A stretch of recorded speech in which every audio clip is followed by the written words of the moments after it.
This is when I invite someone who is sober onto the show on a Friday night, and before they come on, I find out whatever their substance of choice was. That's David's Friday Night Relapse. Merry Christmas, y'all, and welcome to David's Saturday Night Sit Back, our third annual Christmas Hootenanny. You just gave me this look like that's the first bleep of the night. So insensitive. My God. Yeah, you can't say that anymore. Think of the Douglas firs that would be offended by that. Buttery duck. Oh, that was really good. So It was really good. really good. One letter away from dick. And he said, so you're a gay autistic retard?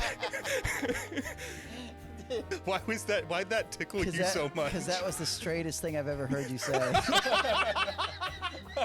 Be like, you know what's be so funny? Is if in the heat of romantic love, I did something completely unromantic.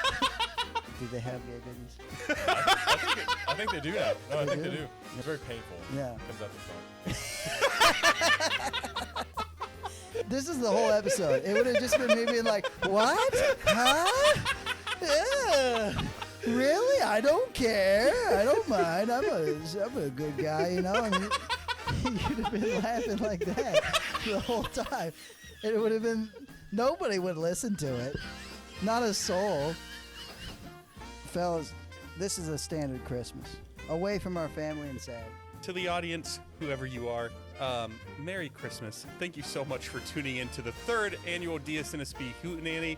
And yeah, have a very jolly season.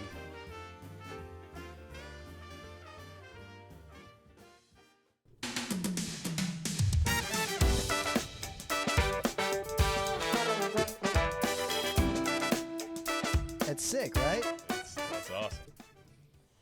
Merry Christmas, y'all, and welcome to David's Saturday Night Sit Back, our third annual Christmas Hootenanny. For this week's episode, we take a break from the normal interviews, and I invited a few of my friends on to talk about all things Christmas. We'll be telling stories, sipping on eggnog, and laughing our way through the episode. My hope for you is that if you're doing some shopping, driving or flying to see family, wrapping gifts in your room, this can be a super jolly episode that will tickle your eardrums to get you in a festive mood as we head into the holidays. So grab your favorite beverage and sit back with us. Tonight, I'm so grateful. I'm excited to welcome two of my friends back to the podcast, Ben Taylor and Nick Hartley. Ben, Nick, Merry Christmas, and welcome to your first episode on the Christmas Hootenanny. Yeah, thanks for having me, David. Dave. Yeah. I appreciate that. They have no idea what's about to happen here We don't. over the next couple hours. I did zero research. You did zero research. Zero research. So, as a first off, because it's Christmas, this is a time when we give gifts. So here's a card for you that Thank you you, can read sir. later. If you want to read it at some point tonight while me and Nick or Ben are talking, you can. And then Ben, Does it this have money in it? No, Oh, okay. he's not even going to open it now. And then this is for you. Wow, thank you. Nick, do you feel like God. you would gravitate towards something orange, green, or brown? I feel like the politically correct answer is brown. So I'll do brown. That's what I'll do. Also, I feel like you know, at Christmas, my grandma would always make me read the card out loud Yeah. I used to do that everybody, too. and then like I would have to watch the money fall out and let it sit on the table and be like, Pretend like you don't see it. Yeah. $5. I don't care about that. Well, the only Okay, thing I would yeah. say about these letters is I don't write letters to my friends very often, but when I do, they're incredibly personal, and I put a lot of thought into them. So I would say if you want to read it, I'm not going to stop you, but if you also want to save it, I'll save that's it. fine. I'll save it save when it, I'm but- alone at home in the shower. How about that? Okay, perfect. And then the letter simply didn't fit in the card, but I really like those cards, and I had bought them already, so They're I was good like, cards. it's still a cute card, and it's you know, yeah. I like it. There you go. If you want to see it for the folks at home. All right. Cool. Cool. Do we want to open these now? I want you to open All right. these. I've been so excited to give someone a gift this year. Should we open it at the same time or? Yeah, they're pretty similar, so. Oh, Oh. sounded Oh, wait, switch. Sorry. I fucked that up. I say you said something brown and it was white in there. I was like, he knew. He could tell. Hey. Yes. I was No, looking this at is this. this is a great gift. Merry Christmas. Man. Oh, what's that Christmas movie where they figure out his Christmas gift and he's like, I haven't played with one of these for years. It's got Tim Allen in it. Santa Claus. I should have known that. That's crazy. That's crazy to know it. But yeah, dude, I used to do Legos all the time. I've made a Lego thing in forever, man. That's Legos are awesome. the bonsai tree. That one, so the ball got rolling with the lamp because I was like, Ben would like this because he's an animator, and I just feel like maybe he would enjoy putting this together. And then I was looking at the plants, and I was like, I feel like Nick would like them too.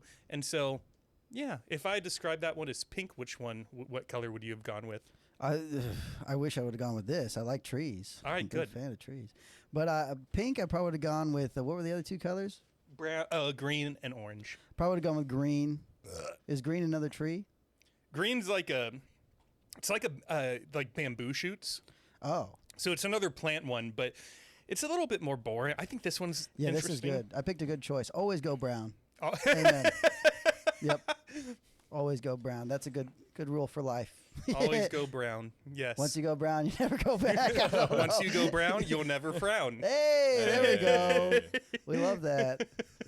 Good deal, man. But I appreciate that. Thank you very much. Yeah, of course. Well, before we jump into some of the topics that I've jotted down in my 7 pages of notes, way too many. Do you guys have any favorite Christmas memories that come to mind? Whether it is the whole day, a gift, someone you saw. Was there any Christmas in the past where something happened that just stands out to you? Take the reins. No pun intended. Yeah. Let's see. Nothing specific. Oh, well, I have 4 stories, so. No, if you want to go, you can. Oh, yeah.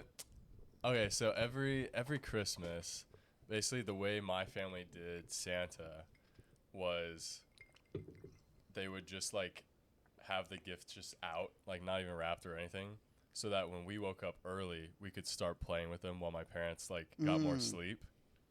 Unfortunately, one year, my dad decided to get a keyboard from Santa for himself.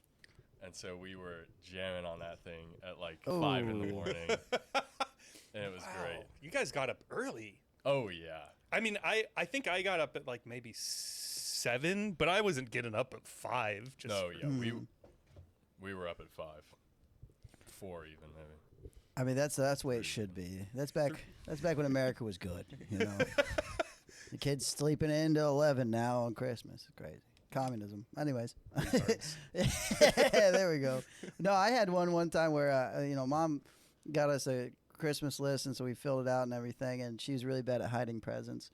And so we found them very fast. It was like maybe the last week in November. And so we sorted through them, and we're looking on them, and it's just like jeans, and it's like none of the stuff we asked for we got, and it wasn't like expensive stuff. And so for the next 3 weeks, we just had to pretend to not be sad. You know what I mean? We just mope around the house. Yeah. Mom's like, "Are you ready for Christmas?" Yeah, we're going to be happy about it, you know.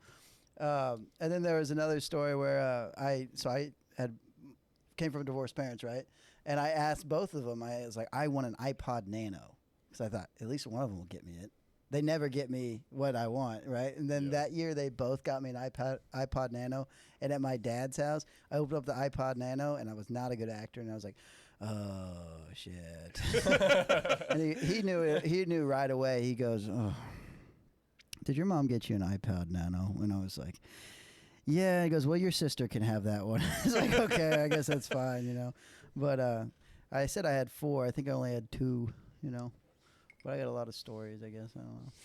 But yeah, that's Christmas presents. So what about you, Dave? You never talk about it. One of my favorite ones was this. How old are you, Nick? 26. Okay, this might have been slightly before you guys' time. Did you ever play the N64?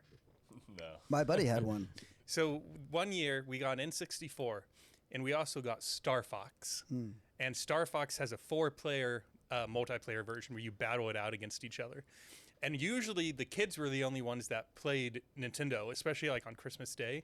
But for some reason, everyone, the uncles, the cousins, the parents, I think everyone but my grandparents wanted to play. And for hours, we just had this like tournament going where we just battled all day. And it might sound stupid to be like, one of your favorite memories was when you were playing video games. That's awesome. But it was so much fun because everyone got involved. Yeah. And when everyone's having fun, that's great. Yeah. That's That reminded me of I don't know if I told this story on the podcast when I was here the last time, but one Christmas somebody got headbands. You ever heard of that game?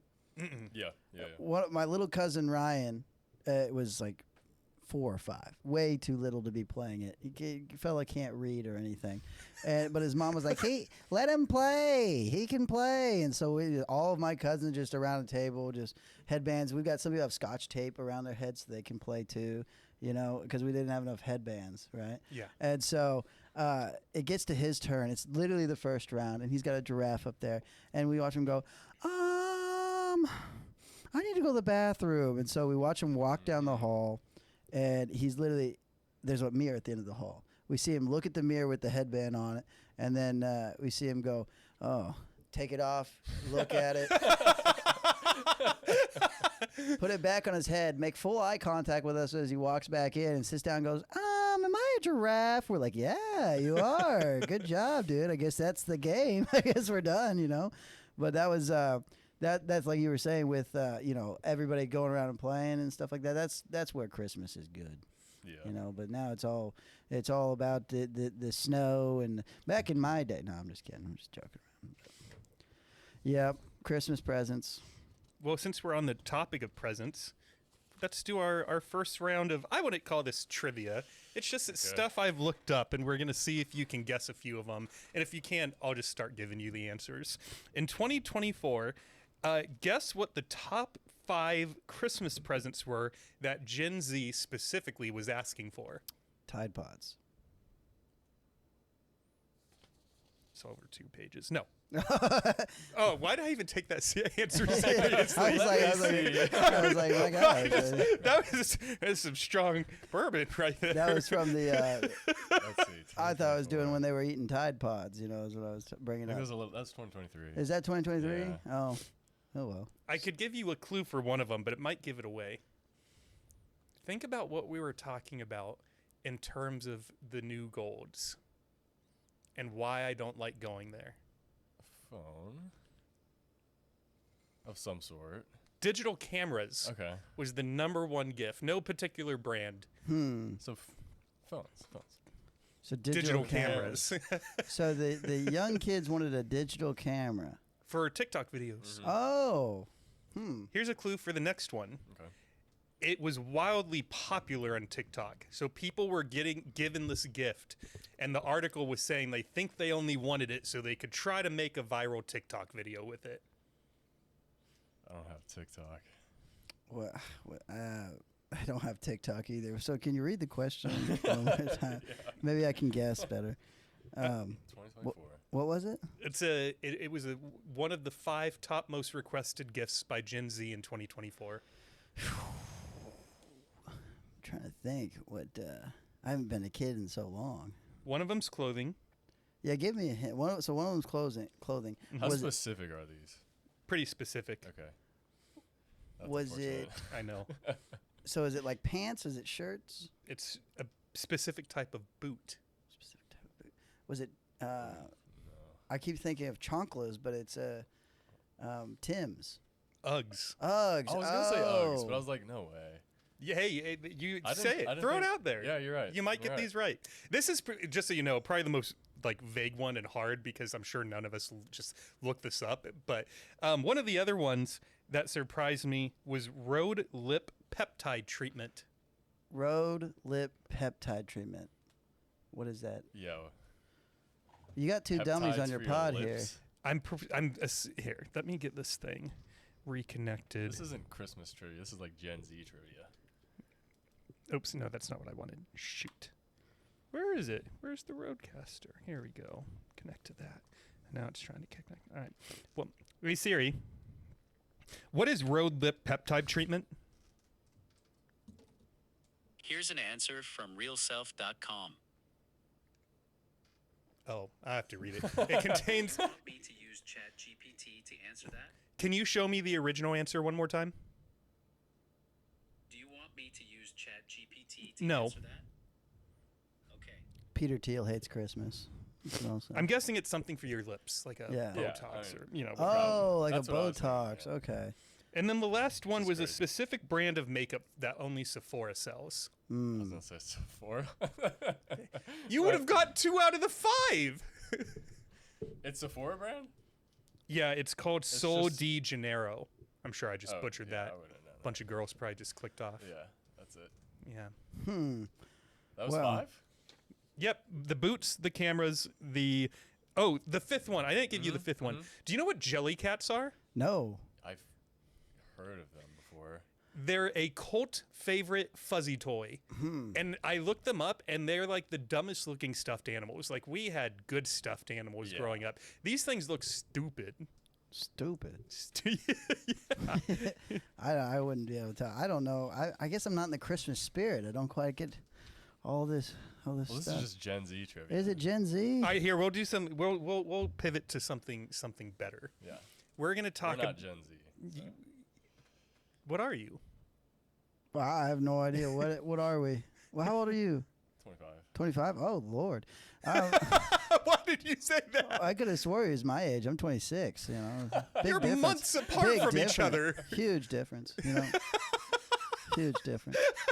I believe I was born in the 90s. Oh sir. my God, no. So Oh, 1900s? wow! There, back in the ye old days. I was laughing at you, but now I see your logic. I was to say, so we got 80s, 90s, and 2000s. Zeros. Zeros. Wow, 3 different generations Wow. right Wow. here. Thanks for Really making cool. me feel old. You're Yeah. welcome. I'm nice. sorry. All right, let's talk about some hot takes in regards to Christmas time. Fake trees or real trees? Fake. Real trees. Real Never had trees. one, but I'm all about the real trees. I had real trees growing up for probably like the first 10 years. It's just such a hassle. There's Well- stuff everywhere. The thing is, if Yeah. you get a fake tree, there's no chance of you getting the insurance money for a house fire. You know. And we're not thinking about the big picture here. You're right, Which is you're right, that the you're right. best I wasn't Christmas thinking gift about that. every year is a new house.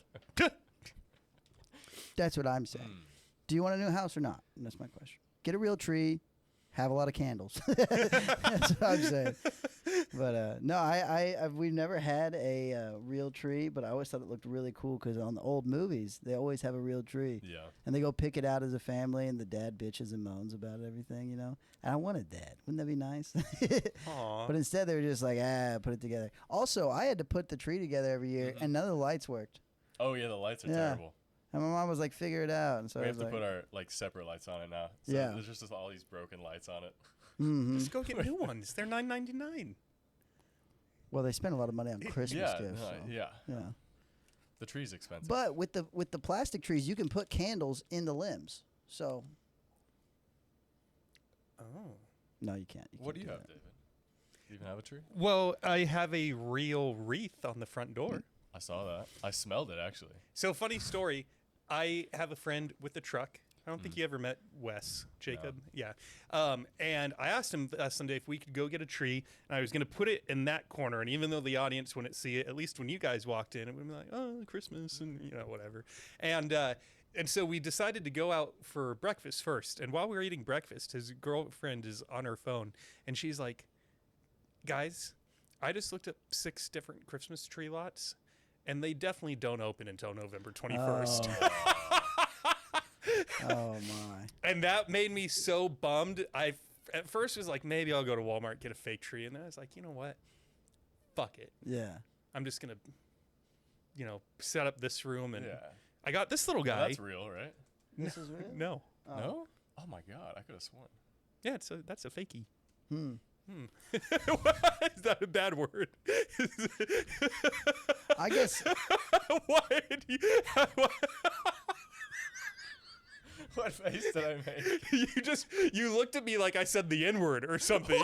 Like you looked What did I shocked. look Like, like? I don't know, just I said fakey and you just gave me this look like that's the first bleep of the night. So insensitive. My God. Yeah, you can't say that anymore. Think of the Douglas firs that would be offended by that. Ridiculous. I won't stand for it. You've never looked at me like that before. I can't imagine what face I made. Well, you're gonna have to watch the YouTube Yeah, I version. guess so. Well, yeah, it sort of picked it up. You're in there. All right. Well, here's another hot take. Maybe Christmas music shouldn't start until December 1st. 100%. Yeah, I agree. Or bare minimum after Thanksgiving. Yes. I'm staunch on this. And the reason why is because Thanksgiving, how can you be thankful if you're celebrating Christmas? Think about that. We go straight from Halloween, we go into the thankfulness, and then you get your presents. Not even. But instead, we go from Halloween to be like, gimme, gimme, gimme. Literally, Gimme, gimme, gimme. it was a week before Halloween. I was going like to get Halloween stuff in Target. It's all gone. It's already Christmas stuff. A week before Halloween. Well, I disagree on that one. I've already started listening Well, to Christmas well, music, okay. but it was also this week. Yeah. So, Yeah. yeah. Yeah. Eggnog is overrated. Never had it.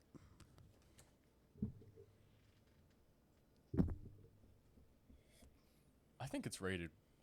My God. No, it's okay. I think it's I think it's rated accurately. Did I really just witness you have your first drink of eggnog ever? Yeah, does that have alcohol in it?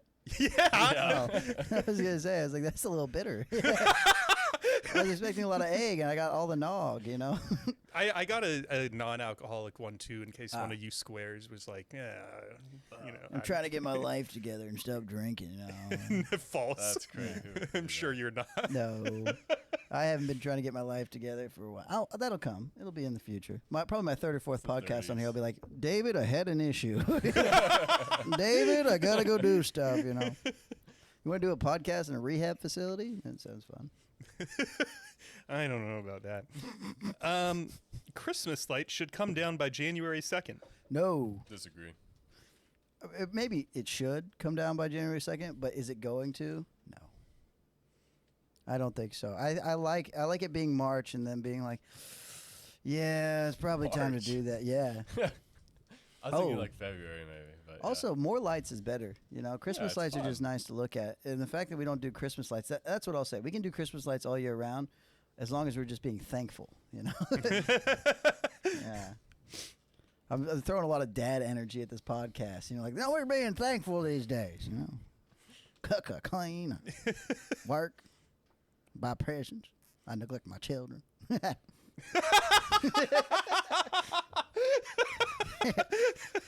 Some dumb little dad joke in there. Yeah. But I have a little do you have a question later that has Christmas traditions on there? Yeah, but we can talk about it now. No, we don't need to. We're just asking because if not, I had a just story. anticipating. Yeah. Let's do one more and then tell your story. Okay. Actually, maybe two more. This one is irrelevant to me because my family eats the exact same thing on Thanksgiving and Christmas. But which is better, Christmas dinner or Thanksgiving dinner? That's a good question. Two of It's my also favorite pretty things. similar. But Thanksgiving, What's different about your Thanksgiving dinner? it's just bigger, more, just in general. I think it's the first one of the holiday season where you actually like what my favorite holiday of the year is the Thanksgiving dinner and What are you doing? Continue, please. Thad. Did the camera get moved? It did. Okay. If we need to move it. You can keep talking though. Okay. My favorite holiday is during Thanksgiving when you eat that first meal and you eat way too much and that nap afterwards. Yeah, you just sit there on the couch like. You wake up sweaty, football's playing. Yeah, football. That is my holiday. Now that doesn't happen in Thanksgiving because you've already suffered the consequences of that in Thanksgiving, and so by Christmas, you know, you're just going, I can't do that again. But the Thanksgiving one, you're not ready for it. You indulge in too much. I guess that's what I'm saying. Is I like to eat until I can't anymore. So that's not a good answer. That's a great answer. Great answer. That's I the guess. perfect the answer. Yeah. And I kind of held myself back here. Dave, for those that don't know, made a great feast for us. And Oh my God. Yeah. I held myself back because I wanted to be able to be alive on this podcast. You know? I did the same thing. I stopped at one point. I was like, "This is good." I ate too much. Yeah, I was like sitting there like. But I mean, you saw it. I was like, oh, brother. if this was Christmas, I would have already had 2, 3 plates, and then I would have. This is the big move right here. You wash everything down with some milk, and then you take the Hawaiian rolls, you cut them in half, butter, jelly. You make yourself 4 to 8 of those. Yes. And you just kind of chomp on those until your stomach feels a little open again, and then you go back for another plate, and then before you know it, it's the next day. You know, you wake up.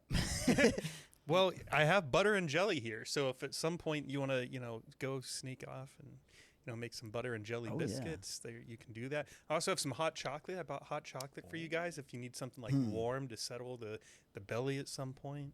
So yeah, I made a full menu and then hit it over there somewhere. It was great host work. A It was menu. exceptional. Yeah. All right, let's see it. Actually, I even put some little jokes on here. Wow. Really? That's fancy. You want me to read these? So we have David Saturday Night Sit Back Christmas Hootenanny 2025. Drink menu: ice cold eggnog, frisky adult eggnog, crisp chilled honey apple cider, hot chocolate with whipped cream. That's suggestion. Good suggestion. Woodford Reserves. That'll put some hair on your chest. Jameson with cold brew coffee. Liquid Death, root beer or Coke.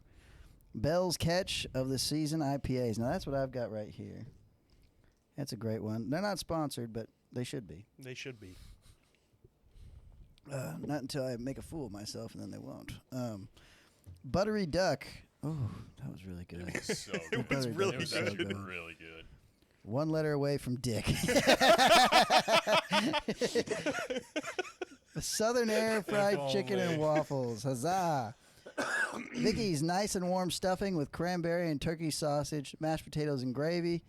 And then we got oven hot green beans doused with soup with crispy crisps. Mini crab cake balls. Mini crab cake balls. Assorted balls. Mini crab cake balls for your Christmas delicacies. Assorted desert buns and baklava. Baklava? Baklava. Baklava. Baklava. Your baklava scrummy. What's scrummy? Scrummy. You've never heard this word? I've never. Is this supposed to be scrumptious? It's when you take scrumptious and yummy and you Yummy. put them together. Oh. Well, that's it. By the way, you for something that only matters for us, you put a lot of effort into that. That was pretty cool. It was more. You didn't even bring it out. It was more for me because last night I was like, I'm gonna forget something. Yeah. I'm gonna forget to make something. I'm gonna forget to offer a drink. And so then I started typing it out, and I was like, this is boring. So I started playing around with the fonts, and I was like, oh, I got this cool new paper. Let's fucking throw it on there. Let's make it cursive, nice. and then let's hide it in the corner where neither of you are gonna see it. The way David entertains himself is so funny. You won't believe this. I went home. I had a few beers. I did an entire Excel spreadsheet. It was crazy. And then I put it all in cursive. I put it all in cursive. Didn't even use any of the feel shift keys. Didn't use any of the short keys either. Full manual. All right, what was the tradition related story you were gonna tell? So we don't do this anymore, but me and my buddies, I grew up in a small town, so somebody always had a truck. But on December 26th, we would always go to like all the Sears or Walmart or whoever had Christmas trees, and we would just buy all of them for like $0.01. And a lot of times they're like, you can have them for free, and we're like, no, we want to pay for them. So we'd pay like $0.01 for 20 trees, and we'd just make trips back and forth. We'd get all the trees together, and we just have like a massive bonfire out, and those pine needles would just burn.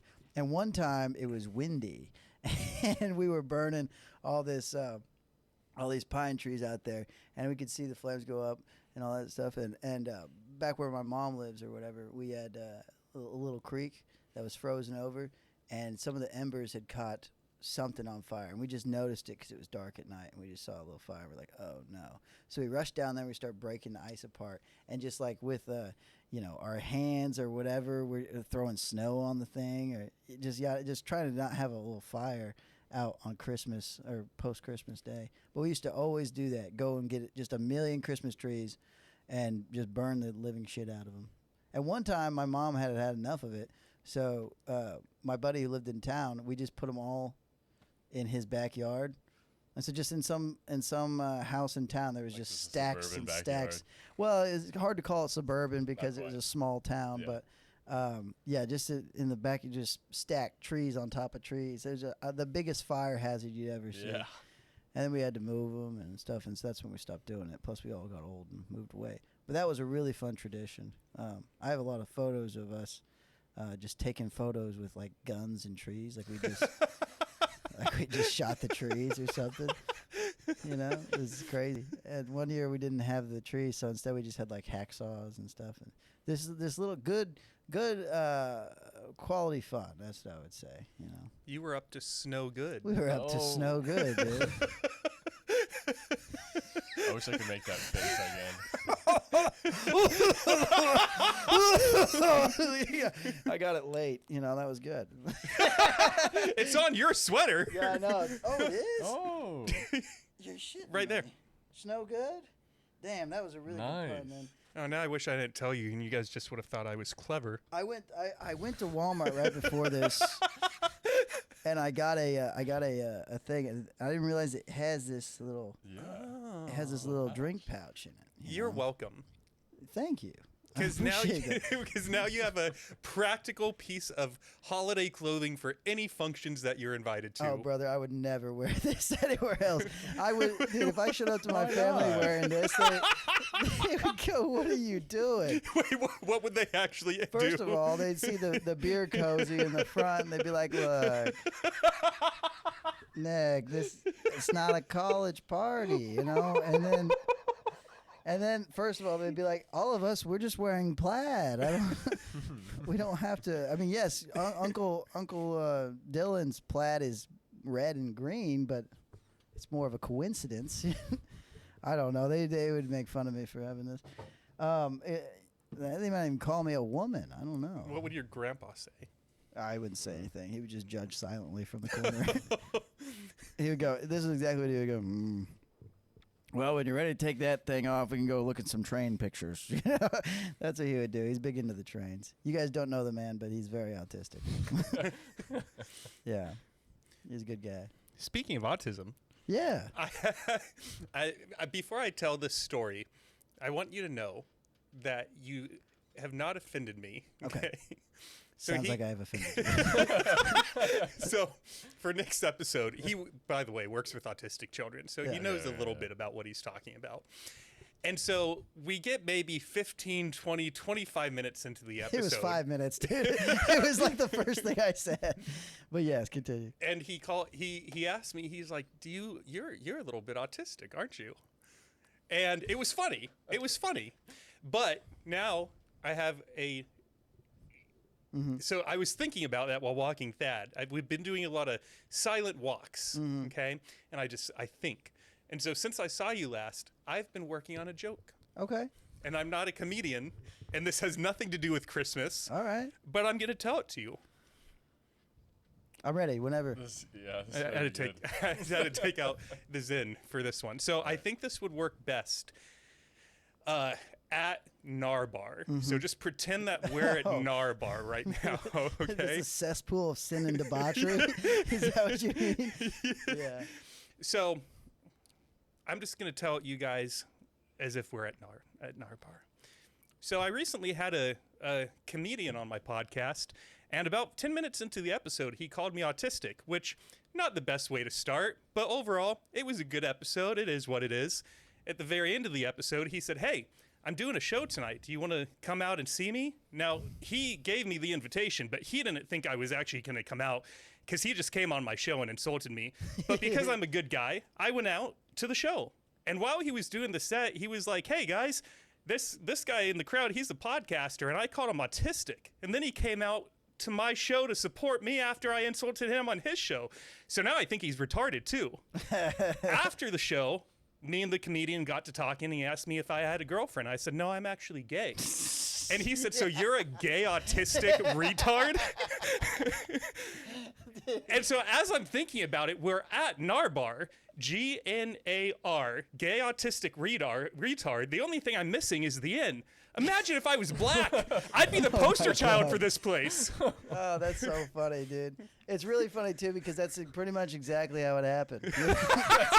That's a pretty accurate story. We were sitting up top of NAR, and I was like, I never asked you on the pod. You don't have a girlfriend? And he was like, no, I'm gay. And I was like, oh, I love the gays. I honestly went into like that neocon mode of being like, yeah, I don't care at all. In fact, I know I have all of the gay friends. You know?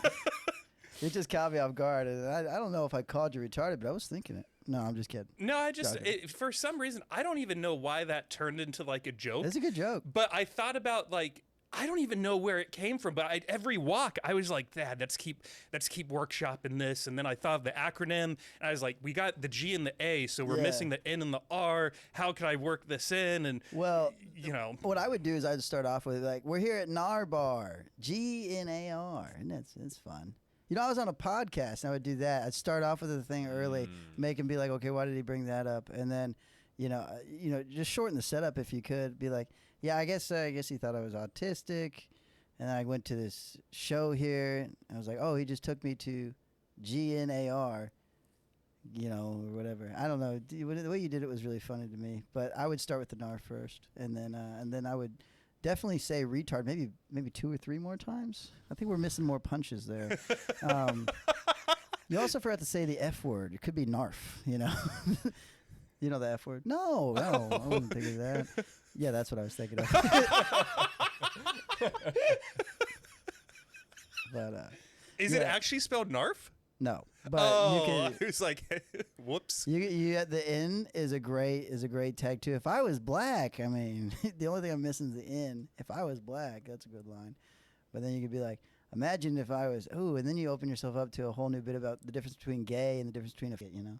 Can I say that? Can we bleep that? I'll probably bleep them both. Thank you. Yeah. I got you. No, YouTube loves that. But yeah, you could. That's kind of an. YouTube loves.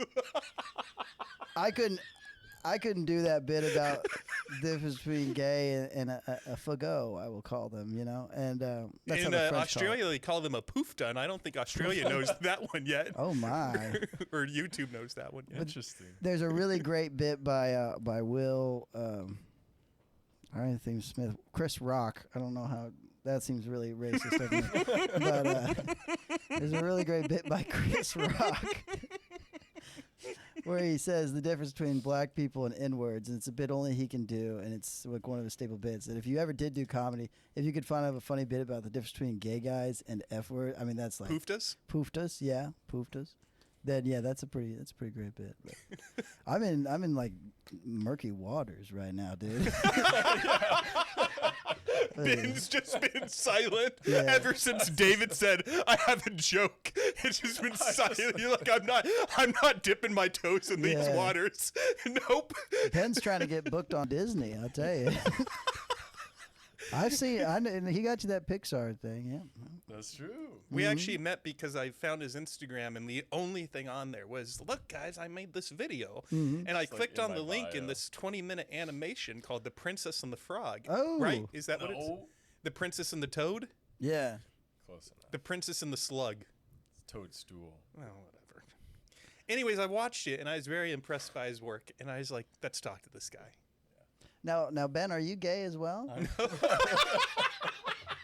I didn't know. That's so funny. The other day, though, he did comment on one of my posts on Instagram, and because I forget who knows I'm gay and who doesn't, and he just says something like, wait you're gay? And I was like, oh, is this how you found out? I love saying that to all my friends who are so obviously gay. Like, after I've known them for like a year, you're like, you're gay this whole time? I thought you were just carrying breadsticks in your pants the whole time. But I don't know. I have the worst gaydar in the world, dude. Did I tell you the story about the first gay friend I ever had? Nope. This is, for most people, it's not like a weird thing, but I grew up in a small town, so there's not a lot of gay people, you know? Sure. And my buddy who, I don't know, we'll just come up with a name for him. We'll call him Steve, you know? And that is his actual name. But... But he's a good friend of mine, and he was in this little group we called Rocket Club, which we didn't know he was gay, you know, but where we would just build rockets out of PVC pipe and potassium nitrate and glucose, and so he was like a really smart guy, and he was just like, you know, had acne like the rest of us, and was kind of tall and weird like the rest of us that were doing stuff. And then one day he came to school and he was like, hey, I got some new computer parts. Do you guys want to see it? And we're like, yeah, I don't give a fuck, you know, let's see it. And he goes, well, we got to go to the bathroom first, you know. I was like, we don't have to do that, Steve. We don't have to do that at all. And so we go to the bathroom, and there's like 4 of us in the stall, and he opens up this shoebox that says computer parts on top of it. And he's like, he just inside is like this giant dragon dildo with scales and like little wings on the balls, you know? And we're all looking at him and be like, what the fuck is this? And he's like, guys, I'm gay. I was like, I figured that out, okay? I figured that out. You could have just told us, you know? But no, it was a smart move on him, too, because we you know, small, young children in small town Missouri were, oh, I'm gay. No, you're not. Stop it. You're just being weird. But no, that was the right move. Just instantly be like, no. And I'm like, I can't really disagree with that, you know? So that was my first gay friend, and he's a really good guy. I actually took him to the airport whenever he was 16. He skipped school, and his parents were kind of poor, so he saved up money working and bought a phone. And the first thing he did was get on some chat rooms and fly to Chicago in order to go have sex. Oh, man. And I was like, dude, whatever you want to do, you know, like I don't give a fuck. So I drove him to the airport like pretty much 2 weeks after I got my license, and he came back. He was like, really disappointing. Really disappointing, dude. And I was like, look, I don't want to hear anything else. I'm happy for you. I'm glad you're happy, you know. But it was one of the weirdest times in my life of trying to. I would never consider myself a tolerant person, but I guess I just didn't have any objection to it, you know. Yeah. And there was no part of me that was like, I'm just gonna sit through it for whatever. I just thought, this is my friend. This is what he wants to do, and so that's what I did. My second gay friend just told me outright. No, I'm just kidding. But he had this really weird thing he would do with his knees, where he'd take his leg and he'd put it straight above. He could turn his. Yeah. What? Yeah. And that should have been the first sign, you know. But So he was like triple jointed, maybe. I don't know what it was, but like I can only get mine to here. He Yeah, could get yeah. his to like all the way up here. That's crazy. And he would tell people all the time about like, he'd be like, hey, you want to see something cool? Yeah. That's kind of how he sounded. He was like, hey, you want to see something cool? Just throw it right up there. Also, I'm talking too much about this guy, but he's makes me think an ex-lover or anything like that. But either way, he was the smartest guy I've ever met. You know Steve. that? Yeah, Steve. It could or could not be his real name, Stephen Yates. But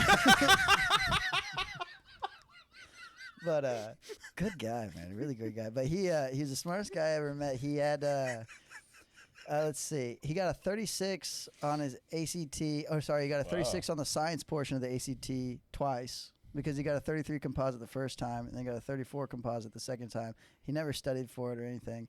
And the only class he ever got like a C in was English, and that's because he's just like, I just don't want to do it. So he just never did English. But he was really, really smart. Got a full ride to go to college, got a gay boyfriend, and then he was like, Not a straight boyfriend. Yes. that's true. That's a good point.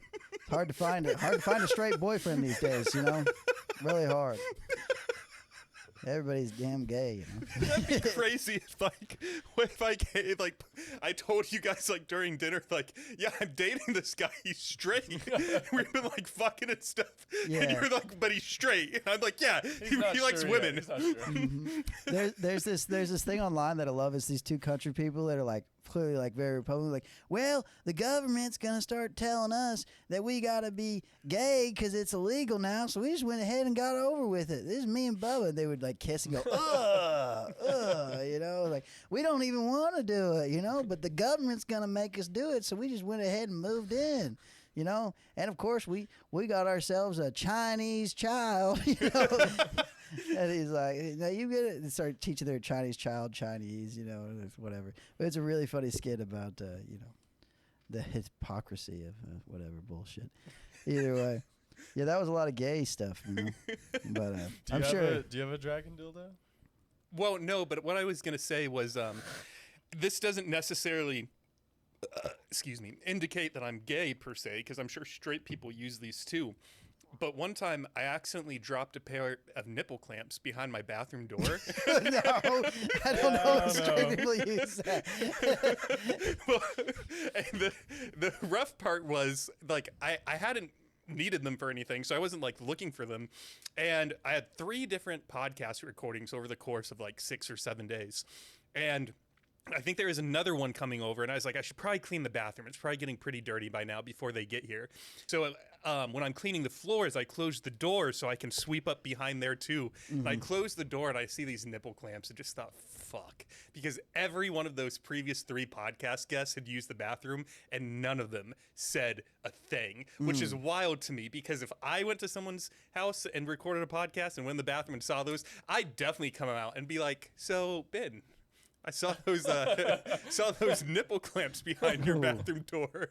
I would address it, but I realize that I might do things that a lot of people might not do because I'm, me, autistic and a little crazy. But like, would you guys not bring it up? Well, I wouldn't know they were nipple clamps. That's what I'm thinking. Yeah, I would be I don't like, think I've ever seen nipple clamps. This guy's doing some woodworking out here. They got some stuff it needs to put down on the table, make sure it don't move, You'd pick it up and bring it out and be like, what do you use this for? Yeah. Be like, take off your shirt, I'll show you. Yeah. Oh, okay. Well, I'm just a little dumb guy. I guess I'll see. Oh, Lord. What are we doing? Oh, wait. Good gracious. I tell you, there's some funny business going on over there. But, yeah, no, that's fun. I have another gay story. Well, hey, hang on to that thought for 1 second. Yeah. Do you happen to have any gay friends that came out in a funny way to you? There's something. No. He's there's laughing really not. about something. I think pretty much everybody I've ever known that's gay has been already out by the time I meet them. No stories of waking up at a sleepover going, hey, what's going on here? Not that I can think of. Oh, sorry. I thought that was my asshole. My bad. Oops. Yeah. This same fella, when I was in high school or whatever, we were basically driving down, we have nothing to do, so we're driving down a dirt road, me and the other Rocket Club fellows. And, well, actually, it wasn't all of us. I think Steve wasn't there.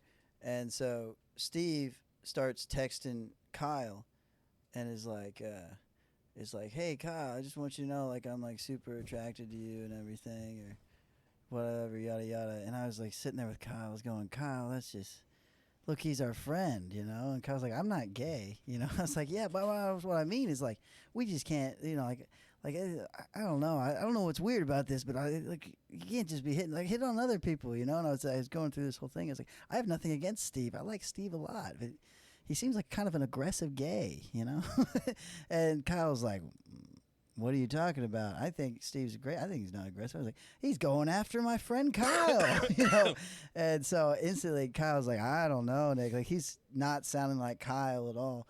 And he goes, oh shoot, I think we got a flat. So he goes, can you go get the tire out the back? And I go, I don't know. So I go around the back. I lift open the hatch, and Steve's laying back there in the trunk, being like, I got you, bitch. I was like, oh, dude, you had me for a second. I thought you were going to steal my friend from me and go over to gay land or something, But, yeah, that's not as fun of a story. I apologize. It was a really funny thing at the time. But, yeah, he basically, he did the opposite of gay baiting, I guess. Yeah, right? interesting. He straight baited me. No, he just baited me. There's a word that goes in front of bait. Yeah, I don't know what it is. Rebate. Rebate. To sort of segue this back to Christmas, but also staying on the gay. Yeah. That last story was on Christmas. So. There you go. But also staying on the gay topic, I don't know if you'll like this story very much. I feel like you won't care. Do you? Do you want? Well, let's see. Can I tell you the story of a Christmas hookup gone wrong? Yeah. All right. So it's 2020. And just so you guys know, your next prompt is going to be Christmas has gone wrong. So could be Christmas gift, Christmas day, Okay. Christmas meal, something that went wrong one Christmas. So it's 2020, and I hadn't had sex in at least 10 months. And so it's December. It's like a couple days before Christmas. I don't have any roommates. I'm sitting at home alone. And I decide to jump on Tinder. And me and this guy named Jake Keithley, since we're throwing out names tonight, apparently, we match. And we get to talking, and he lives in Chico. It's a town about an hour and a half away. And I said, do you want to come over for dinner? And I was going to keep it originally like, let's just meet this guy, but maybe we don't have to hook up or something. So I got the great idea to make us chili, cornbread, and wine because it was really...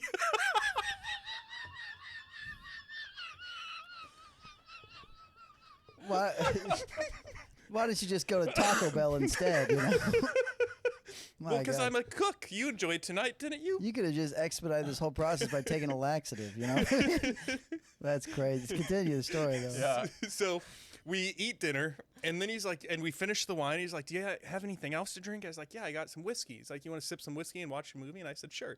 So I turned on, of all movies, I turned on movie 43. Have you guys ever seen this No. one? No. It's a movie where the opening scene has, who's the guy that plays Wolverine? Hugh Jackman? Yeah, Oh, Exactly. yeah. The movie opens up in a scene where Hugh Jackman is going on a date, and when he takes off his scarf, he has testicles on his neck. Oh.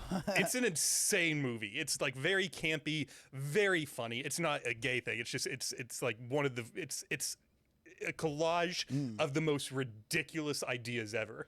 And so we get through the movie, we're drinking, we're laughing our asses off at this comedy, and as the movie ends, we start like, fucking touching and kissing. And so I pick him up and I carry him to my room. And if you don't like R-rated gay stories, you should definitely skip like 60 seconds. Somebody's shopping in Walmart, like having a very wholesome family time. So I was having gay sex. So I pick him up, I bring him to the bedroom, I lay him down on the bed, and he's giving me a blowjob, and at the very last second, as I'm about to ejaculate, I just thought it would be hilarious if I pulled out and sprayed all over his face.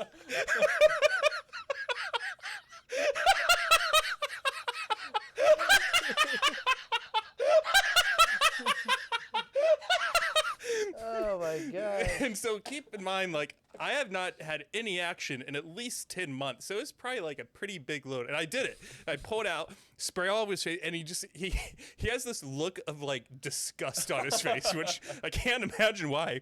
And I was like, should we keep going? And he said, get me a towel. And I was like, all right. So I go to the bathroom, I grab a towel, and I hand it to him, and he cleans his face off. And I said, do you want to finish? And he goes, no, I'm going to bed. And he like turns over, grabs the sheet, throws it over him so like his back is to me and he can't see me.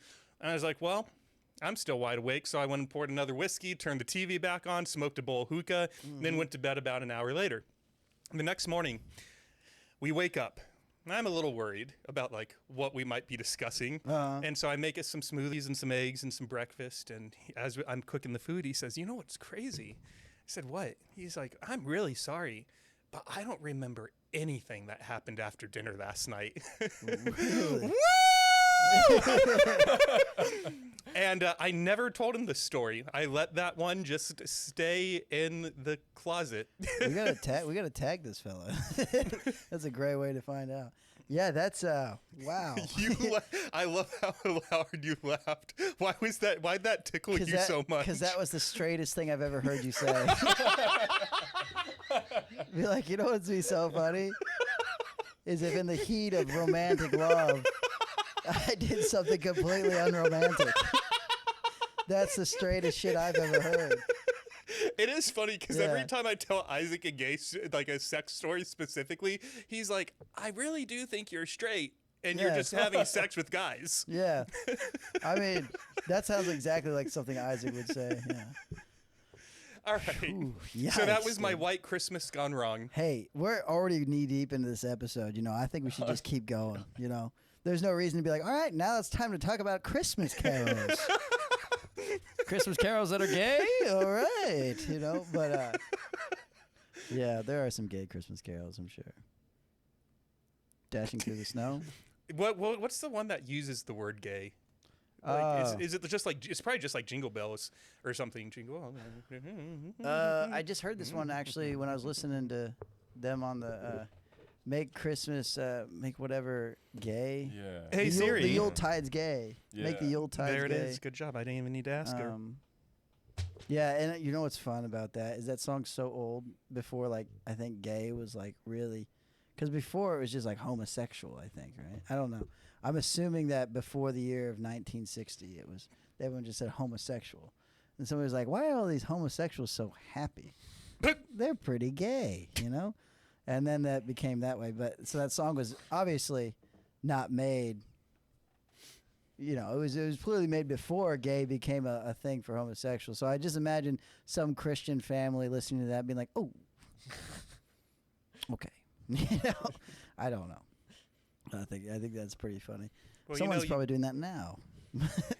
You got to be really gay to like men because women got assholes too. Yeah, I had this old joke. I had this old joke. Bad one. Sorry. I had this old joke that never really worked, and so I don't know why I'm going to try it out right now. But it's to me it was such a great idea. It was to me I was like, look, anal objectively is gross, but I think it's similar to like watching somebody eat with their hands. Like that's gross, but if you have no other option, it makes sense. You know. I don't know why that's so funny to me. Like, if you're doing anal with a woman, what the fuck is wrong with you, you know? Now I just feel bad that I was eating my duck with my hands in front of you because my fork wasn't getting the job done. I was also eating duck with my hands. Well, we can cut all of what I just said. So Nope.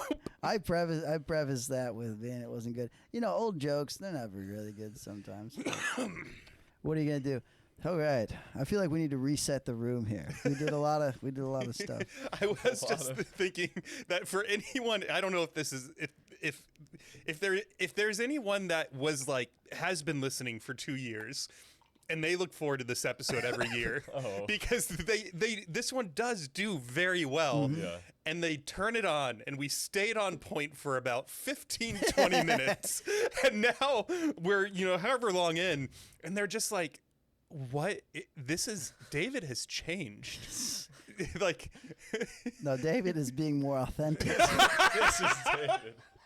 This is our good friend David here. And damn it, if you guys don't like it, well then I guess do your own thing. I don't know. yeah, click off. Yeah. Razorbacks. I didn't want to say fuck you, because we appreciate you watching it. Yeah, and it's the Christmas episode. Can you say fuck you on a Christmas episode? But also, like, if you want to comment, hey, that Nick Hartley kid's a real, you can you can do that. That's fun.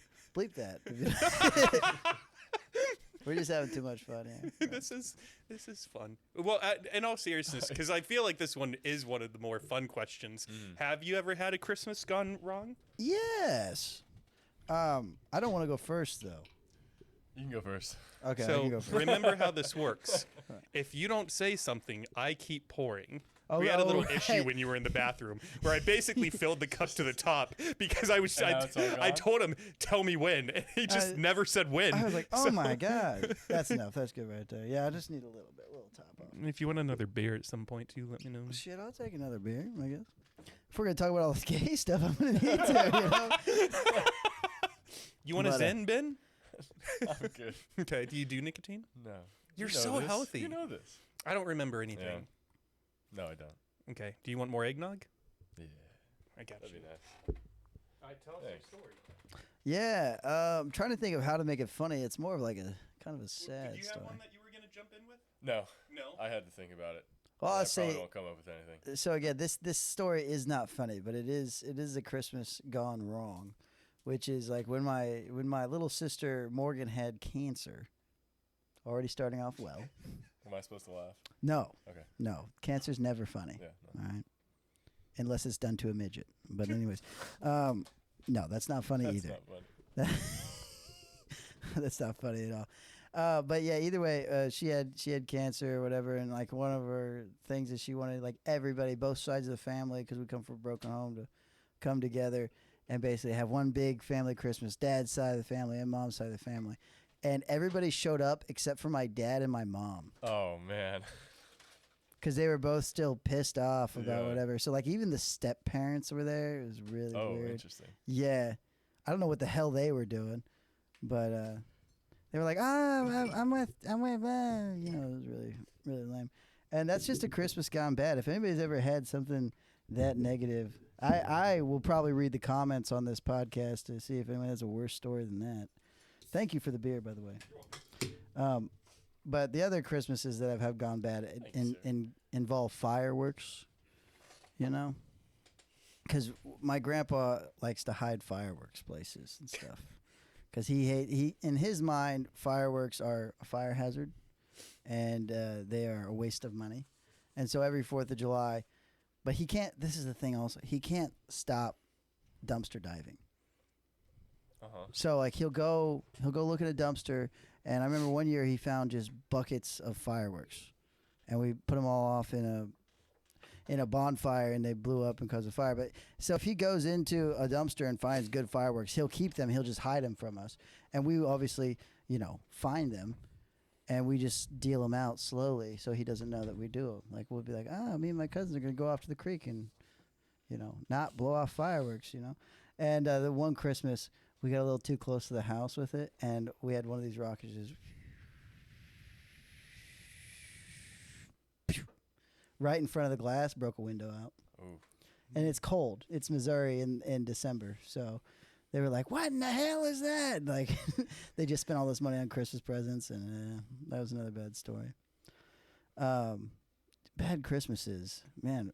I don't know if we're just too full of white privilege. I just don't have enough bad Christmases. Honestly, story. I don't think I have a bad Christmas. I could read you a Christmas. I was really thinking about it. I could read you a Christmas story I wrote for tonight. Okay. I like that. All right, are you ready? Is it a true story? Well, you're about to find out. Okay. All right. I didn't give it a title or anything. Cool. But here we go. Let me take a sip before I do this. Slur my words a little. All right. The DSNSB Christmas Hootenanny started normal enough. Me and Ben in the studio, Thad curled up at our feet, the smell of duck dinner drifting through the place like a warm promise. But Thad kept glancing at the door, not barking, just watching it, like he was waiting for someone or something. I brushed it off. I hit record. Started talking about Christmas disasters and bad mall Santas, but every few minutes the lights flickered just a little. And then, jingle. Soft, distant, metallic. Ben froze mid-sentence. Tell me you heard that. Before I could answer, someone sprinted down the hall. Bang, bang, bang. Nick shoved the door open, chest heaving, eyes wide like he'd outrun a nightmare. Lock the door now, he said. Now! I stared at him. I thought you were going to drop in and surprise us. I was, he said, voice shaking, but something followed me from the parking lot.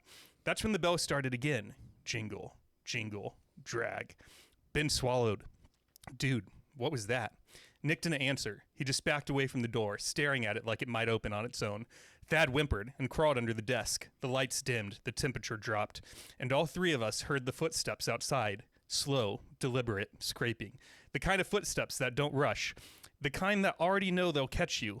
Nick whispered, I saw it. It's not human. You didn't want to ask, but I did. What did it look like? Nick shook his head. I didn't look long enough. A shadow passed under the door. Hooves, chains, breath. Hot enough to fog the bottom of the door. And then silence. Complete, suffocating silence. Nick slowly stood, breathing hard. I think it's gone. But Thad was shaking now, staring at the closet behind Nick. I whispered, Nick, don't move. Nick turned. The closet door, closed moments earlier, was now cracked open. Inside, jingle. A hand, massive, clawed, shot out, wrapped around Nick's arms and yanked him inside before any of us could scream. The door slammed so hard the tree light shattered. Ben shouted his name. Shout his name. Nick. You threw yourself at the door, pulling, pounding, nothing. When it finally swung open, the closet was empty. No Nick, no hand, no footprints, just a faint smell of cold air, and one rusty bell lying on the floor, still gently swinging. Ben whispered, Where did he go? I had no answer. But from deep inside the walls, far away but getting closer, you heard bells again. Jingle, jingle, drag. And somewhere in the darkness, faint but unmistakable, Nick screamed our names. The end. Oh. It was Krampus. Yeah. Dave! Ben! Dave! Thad. Fucking Thad. Ben! That was a very nice Christmas That was a good story. Yeah, a little Krampus. Yeah. You think Krampus ever got a cramp? It's kind of funny. Imagine Krampus tracking somebody down going, Yeah. I don't know. Before we move off of Christmas gifts gone wrong, I do have one for you guys. Okay. You have another gift for us? No. Oh. Oh. Well, then what the fuck are we doing? Yeah, what the hell? You greedy bastard. You son of a bitch. I came here for the free shit. No. So one year, it was also, don't try to look yet. Don't try to look through Well, the, I'm trying to look at it because I think you showed this to me before. I maybe showed you, but Nick Okay. definitely hasn't seen Yeah, this, yeah. and we might have new people listening. That's true. So it's 2020, and I'm going through all my pictures, and you know how on Snapchat you can take pictures of people with filters? Mm-hmm. And so I had a collection of all of these pictures of my families with filters. And I thought, wouldn't it be a hilarious Christmas gift if I put all these onto a canvas and gave one to every family household? So fast forward to Christmas morning, I got everyone the same gift. They can tell it's the same because it's the same shape, same size. And they all start unwrapping this thing. And this is what they got. Oh, Hey. that's a good thing. Why does she look normal though on the bottom? Because she's a bitch. All those people were like filtering. That's just how you look, Aunt Marge. You know. Fuck you, Aunt Marge. Yeah, look at her in the background. That's the same lady. show the camera that. Look at Aunt Marge in the background there. I don't know anything about you, Marge, but you're a real bitch. I'll tell you that. You're a nice lady, though. I'm sorry. That was rude. That's my brother's ex-wife. Oh, Okay, what a yeah. fucking... I was like, you're acting pretty normal. I may even call her a harlot. That's my mom. I may even say that. What a harlot. But you know what's crazy? It's close to Hartley. Mm, Like yeah. Duck and Dick. That's us, brother. Um, We're all harlots. for some reason, no one put it up. I have visited every What? family member's house that I gave this to, and everyone just threw it in a closet I somewhere. can't imagine why. That's insane. It's sort of sad. Yeah. It's I would hang it up. It's a little bit like those nipple clamps, you know? It's a very interesting thing, but not meant to be seen, you know? No, I like it. It's Sure, good. Yeah. It's really good. I have a question. I think that would help out everything. When did you guys stop believing in Santa? That is a good question. It was definitely like an evolution of like, something's not right here. You know, I was getting a little too smart. Like, this doesn't make sense. Probably like 4th grade. I'd say somewhere around there. Oh, mine was whenever my uncle was like, "You believe in that shit?"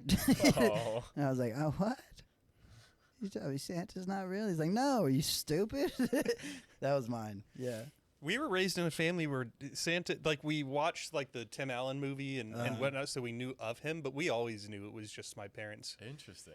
which I think is what if you guys had a kid right now and they're like 2, 3, 4, I don't know when kids start to talk and like comprehend things. Are you raising Santa kids? Yeah. Yeah, Yeah. I love that for you. I think it's just fun.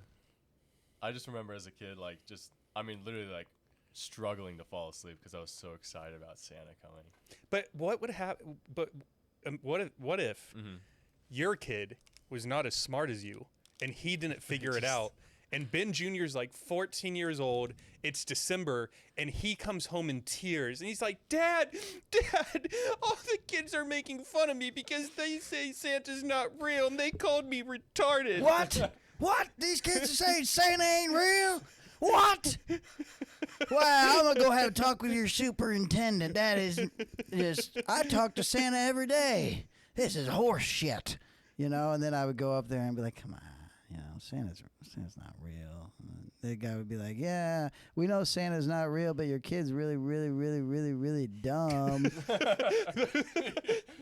And we don't like that he's that dumb, so we're trying to tell him that Santa's not real. It's like, come on, man. And so I go to my kid and I go, "We're going to homeschool you now." And so he would be a 24-year-old thinking Santa's real. What would you do? That was, by the way, great response. Okay, good. I couldn't tell if it was fun or not. Great response. Thank you. Ben? I just don't think he would be that dumb. I don't know. Yeah, I don't know. I'm pretty smart. I'm pretty smart. Well, you know what they say: the apple falls far from the tree. Yeah. So if you're smart, your kid's definitely going to be retarded. Damn. I didn't know this. Like, you can try, you can get in some private tutors, Yeah. and you can do It's your just best, but your kid is nothing I not can going to be do. smart if you are. You know what? There's some no. actual validity to that because my mom and my dad both got C's in like college and high school and stuff, and then all of my sister is really smart. She has like a PhD in bioinformatics, and my younger sister's really smart I don't too. know what that is. I don't know either. She explains it all the time. But either way, and my mom was like, I don't know how you kids came out like this because me and your dad were not that smart. And I'm thinking about my grandparents, like really smart individuals. Well, autism. But either way, I think there's definitely some validity to that. It skips a generation. So your kids are going to be stupid, brother. My kids are going to be like, you know. Sorry. My kids are going to be geniuses. It's fine. Sorry. Sorry. You thought you were coming up to a fun little, we're going to talk about some Christmas songs, and, No, this is- and we're just ruining your hope for the future. We haven't even got to Ben's intervention yet. That's the next section, right? He's been drinking so Yeah. much eggnog. This guy, he's out of have to control. stop drinking He's drinking so much nog. Could you imagine going to an intervention with strangers? I've never met Ben before, but if I walked in and said, Ben, look, I've not heard things I'm happy about. Okay, Ben, you're going off the rails. You're like, I don't even know you, but listen, the Facebook posts are out of whack. And you know what's funny about this is I have some friends that maybe could use an intervention, and Ben is not one of them. Yeah. If we did do this to someone, Ben's probably the last person that I'd be like, Nick, I really need your help. Yeah. Yeah. You wild boy. What's your vice, Ben? What's your vice? You don't have any vices? Oof. Nipple No. clamps? Maybe. I'll try them, but we'll see. You seem to be addicted to nasal spray. I don't know why. Nasal spray. Yeah, I feel like you're just one of those guys that's just like, oh my. What was that? I don't know. You're not nasal spray. I guess yeah? eggnog. I don't know. Eggnog? No, Currently. brother. Do you have a vice? Like, actually, I was thinking about this last night when I was writing your letter, and I was like, in the year plus that I've known Ben, he's never hit me up and been like, I'm stressed, can we talk? I'm angry, can we talk? I'm like, but you're also very genuine, so I don't think you're hiding anything. No, I'm not. But if you did get upset, like, how do you cope with this upsetness? Just doesn't happen. You're lying. You've never been. You're 25. Of course I've been upset, What do you do? but it's not a. I don't know, just like food maybe, like some. If I might interject, though, Say something. you've got something. You're telling me you don't have anything? I mean, if you do, great for you. I mean, like, I'm trying to think about it really. but hard, you have guys, I no promise. business on this pod, sir. This is That's no. what I'm saying. And the funny thing is that you asked him if he had any issues. And by the way, if somebody was an addict, the first thing he would say is, no, I don't have any issues. Yeah. I've never heard an addict be like, oh, yeah, no, I've got a problem.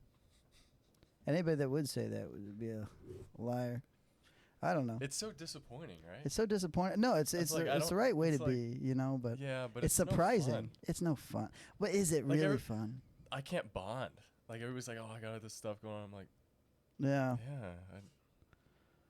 Yeah, don't. I definitely in comedy I feel that you know these people doing nefarious acts and you're like, man, if only I could put aside my morals, Yeah, right? then I could maybe be friends with that guy. But then you realize I don't even want to be friends with that guy. I just want him to put me on shows, and that's the nefariousness of What a this. position to be in. It's an annoying business, isn't it? Yeah. Because you get into it because you go, oh, I want to make people laugh, and really all it is like I want to be friends with somebody. That's a bad person. Yeah. That's most of comedy.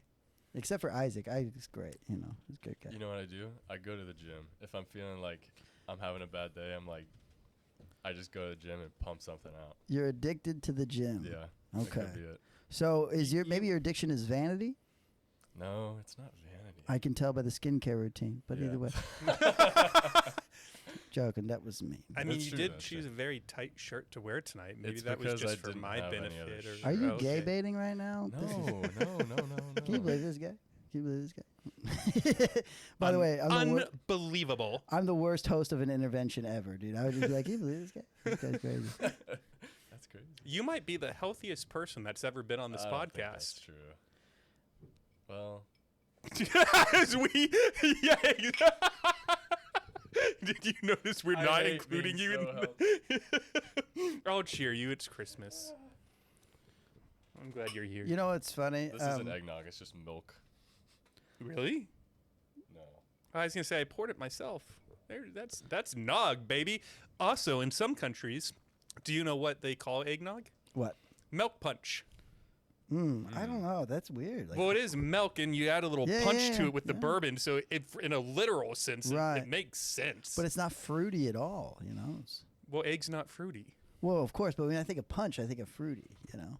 Was that just because of fruit Yeah. punch, though? Fruit, yeah, probably just because So of fruit punch. just means The stranglehold that had on me as a child is insane. punch.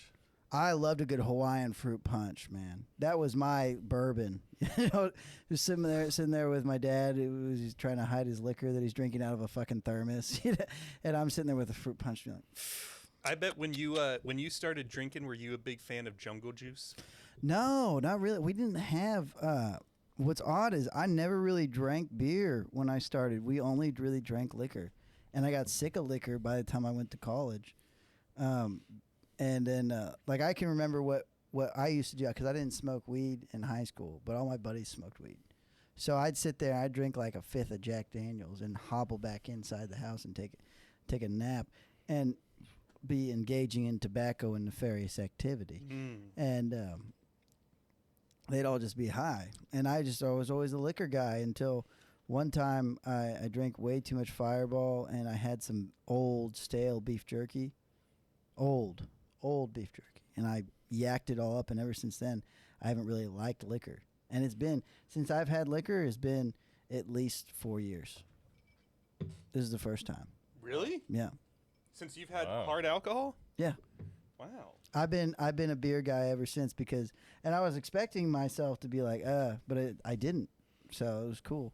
Well, I'm glad you partook, and I'm glad I got you something nice. Yeah, I enjoy ganging up against Ben. I like this. What the hell is it? We're having fun. You It's know? because you're the biggest guy in here, so we're intimidated. Here, let me lower my seat a little bit.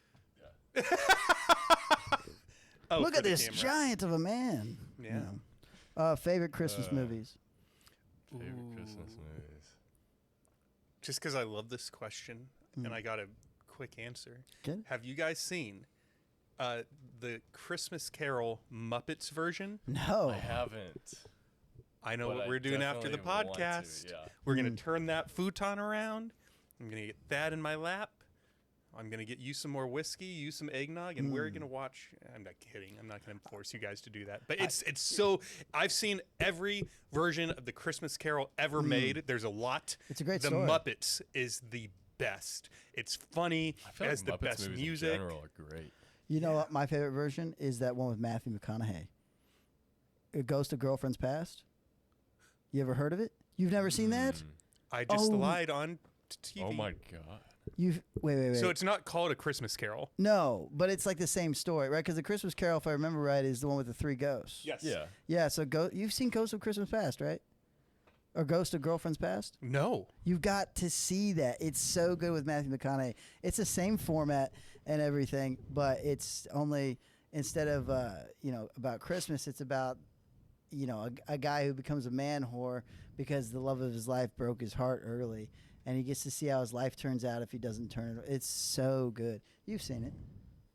No. Nobody's seen this movie? I don't think I've even heard of it. But I'm gonna Oh. watch it just because You've got to watch it, it's yeah. the only one I'm Put missing. it on Oh the yeah, list. especially if you're into that kind of theme of a story. Like the guy who wrote it, I'm trying to remember who did it. But yeah, if you want to look that up, I knew who it was a long time ago. It's such a good format of a story. It's literally a beginning, middle, and end, and it's separated by the beginning ghost, the middle ghost, and the end ghost. Like what's good story writing is that, Stupid phone said Charles Dickens wrote it. Charles Bleh. No. Sorry, I had to get up to your height. So Let me just sit up. no, don't sit up. Squat. Mark Waters. Mark Waters. Damn. That's not as cool of a name. Thank you. Dude, I'm so sorry. That was lame of me to do to ask you to squat down because you're like what, 6'5", 6'7"? I'm like 6'2". 7'2"? What? Yeah. Oh. Yeah. All right, what about you guys? Favorite Christmas movie?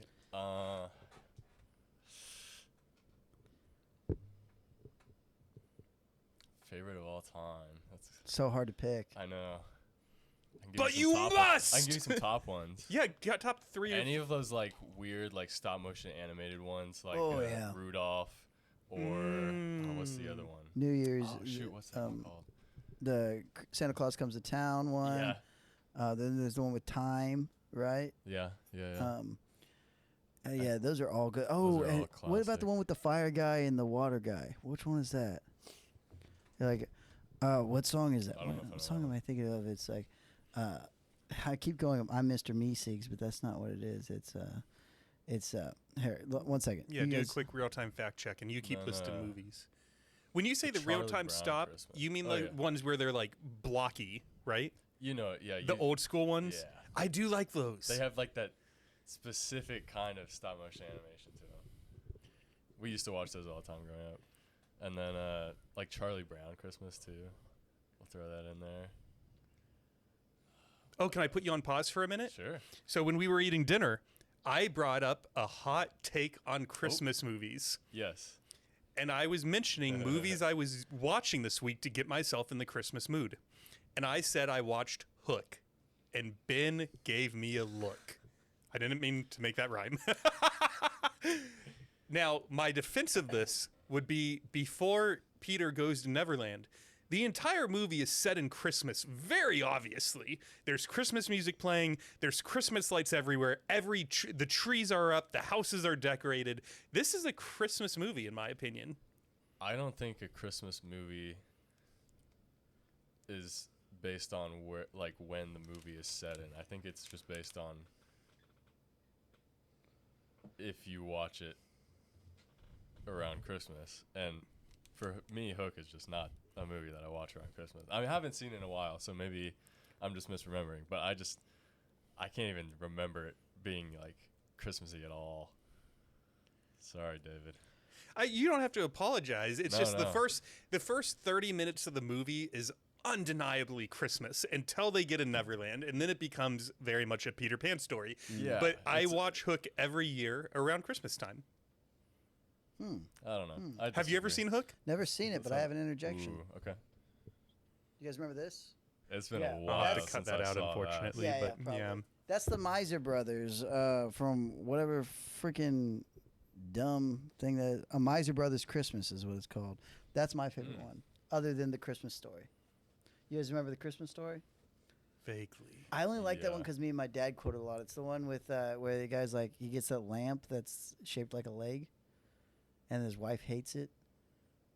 A leg, L-E-G? Yeah, like a leg. Yeah. So it comes in a box and it goes fragile, must be Italian. You know, it's just all those jokes that me and my dad will quote over and over and over again. But you've never seen Christmas Story? I guess I not. know you have seen it. Yeah, it's a classic. It's the one where the guy sticks his tongue on the pole and gets stuck, and they double dog dare him. I triple dog dare you, and they're like, "Oh, you can't come back from a triple dog dare." That's the best Christmas movie of all time. I know you've seen it. This doesn't sound familiar at all. Nope, I'm never seen it. Mr. White Christmas. I'm Mr. Snow. I don't know the lyrics. Did you have another one you were going to shout out? Frosty the Snowman. That's another Of one we watched course, growing of up. course. Yeah. How the Grinch Stole Christmas. Which version? Which one? Yeah. The animation one, you know. Yeah. But I like Jim Carrey a lot. It's just that it was way too real and creepy for me. Yeah, it's when I not like watched a. it. Yeah, I didn't mess around with that stuff when I Yeah. was a kid. Like the live action stuff, I was like, I don't like it. I don't like it at all. Did you like the Benedict Cumberbatch one? Who's that? So no. The guy Probably. named after. He played Grinch? Yeah. It's the newest one. I think it came out in like 2018. I don't think I've seen it. Well, since we're on this topic, you want to do a little Christmas trivia around movies? All right, Let's do some Christmas trivia. All right, this one, because you guys know movies, it should be a little easier. So I pulled the top 10 Christmas movies in terms of how much money they made. And if you just start firing off, I bet you could get a couple of them like right off the bat. I think Rudolph is number 2. No. Rudolph is not on the list. Rudolph is of Christmas Because movies? you got to think, like, it's become, like, this thing over the years. Everybody watches it over and over. But when it first came out, how much did it make? in the Oh, box office? money-wise. Money-wise. Yeah, that's a good point. So, I mean, Die Hard's going to be on there, right? Is it too old?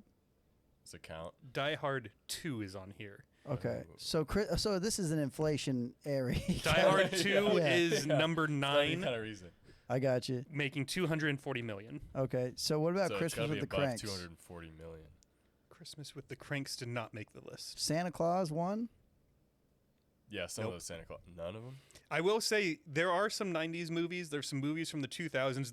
The year range, the oldest one is 1990. The newest one is 2018. Well, Home Alone. Number Oh, 2 with that's a good one, 476 million.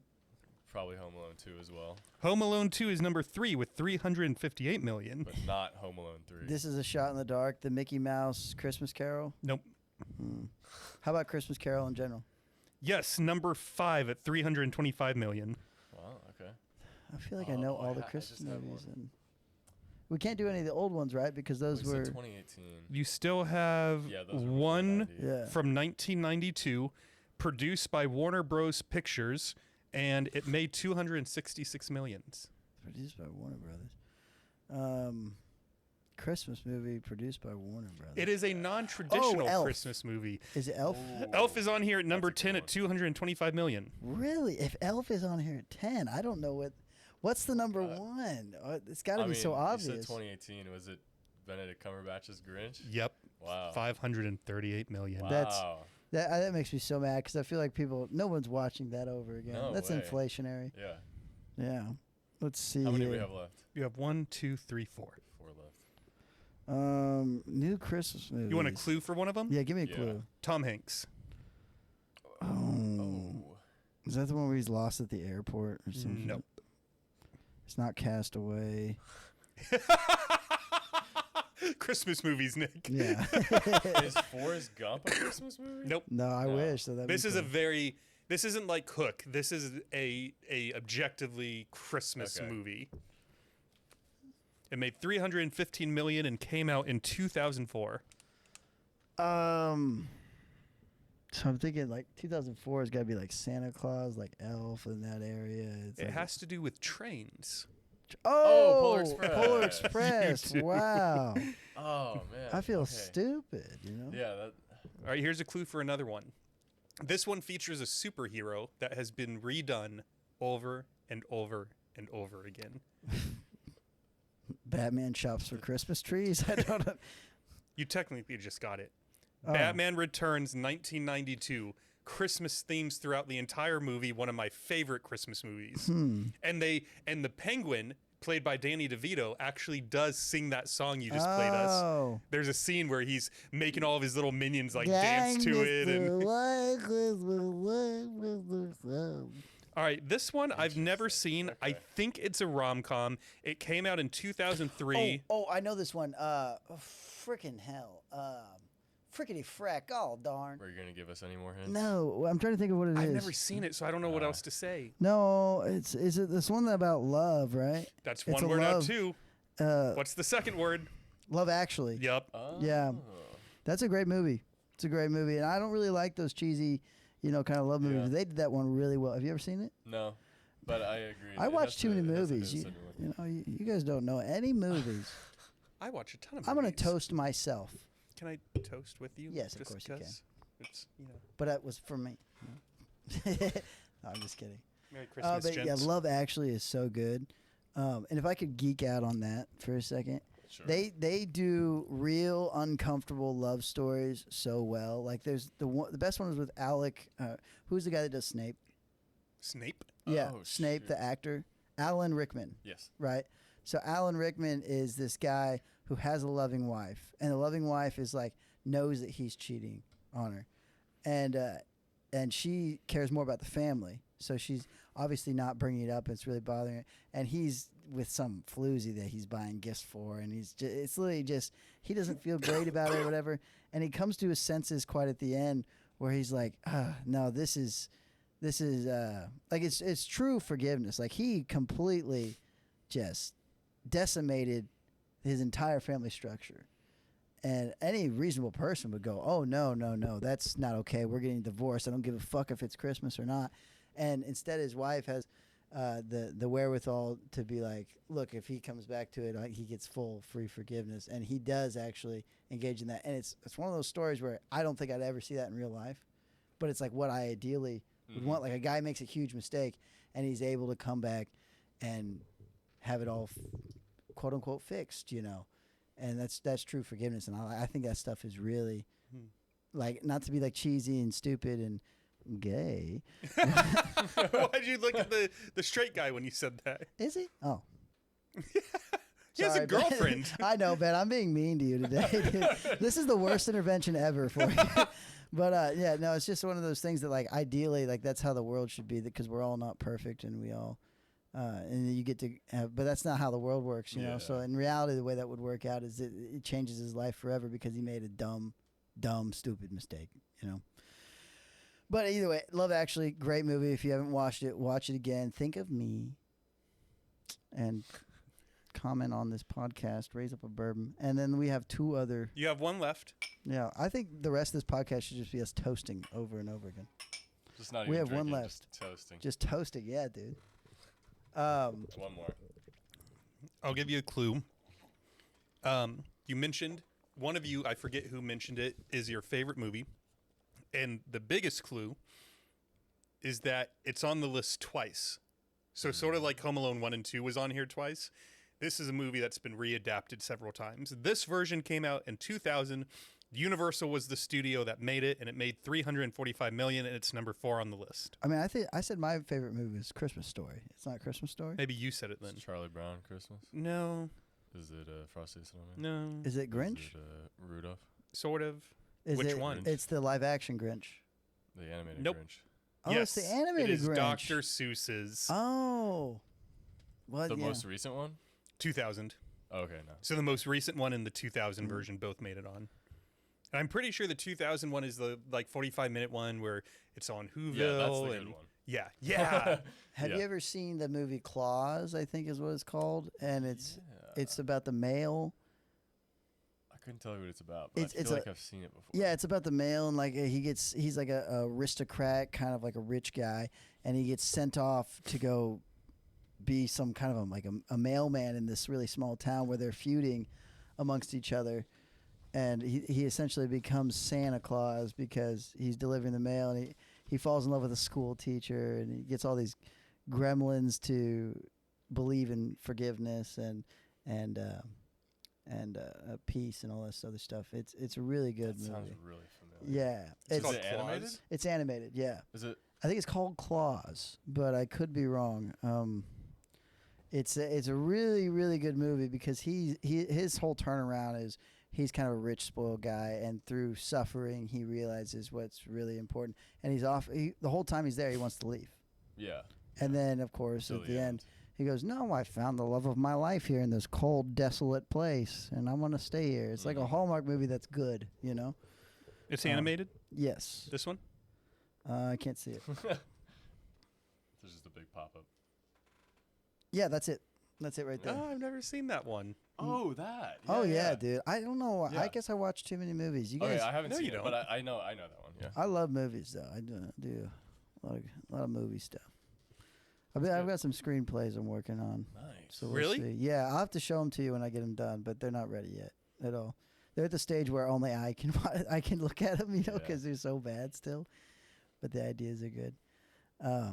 But yeah, I love movies a lot. I think movies have gone to shit in the last 20 years. 20. 20. This is not Christmas at all, but did you guys happen to see Weapons? I haven't yet, but I will eventually. But I like weapons. I like them all. I don't know if we'll do this tonight, but I was thinking actually earlier today, depending on what time we finished, if you wanted to stay and watch it, and you can too, Sure.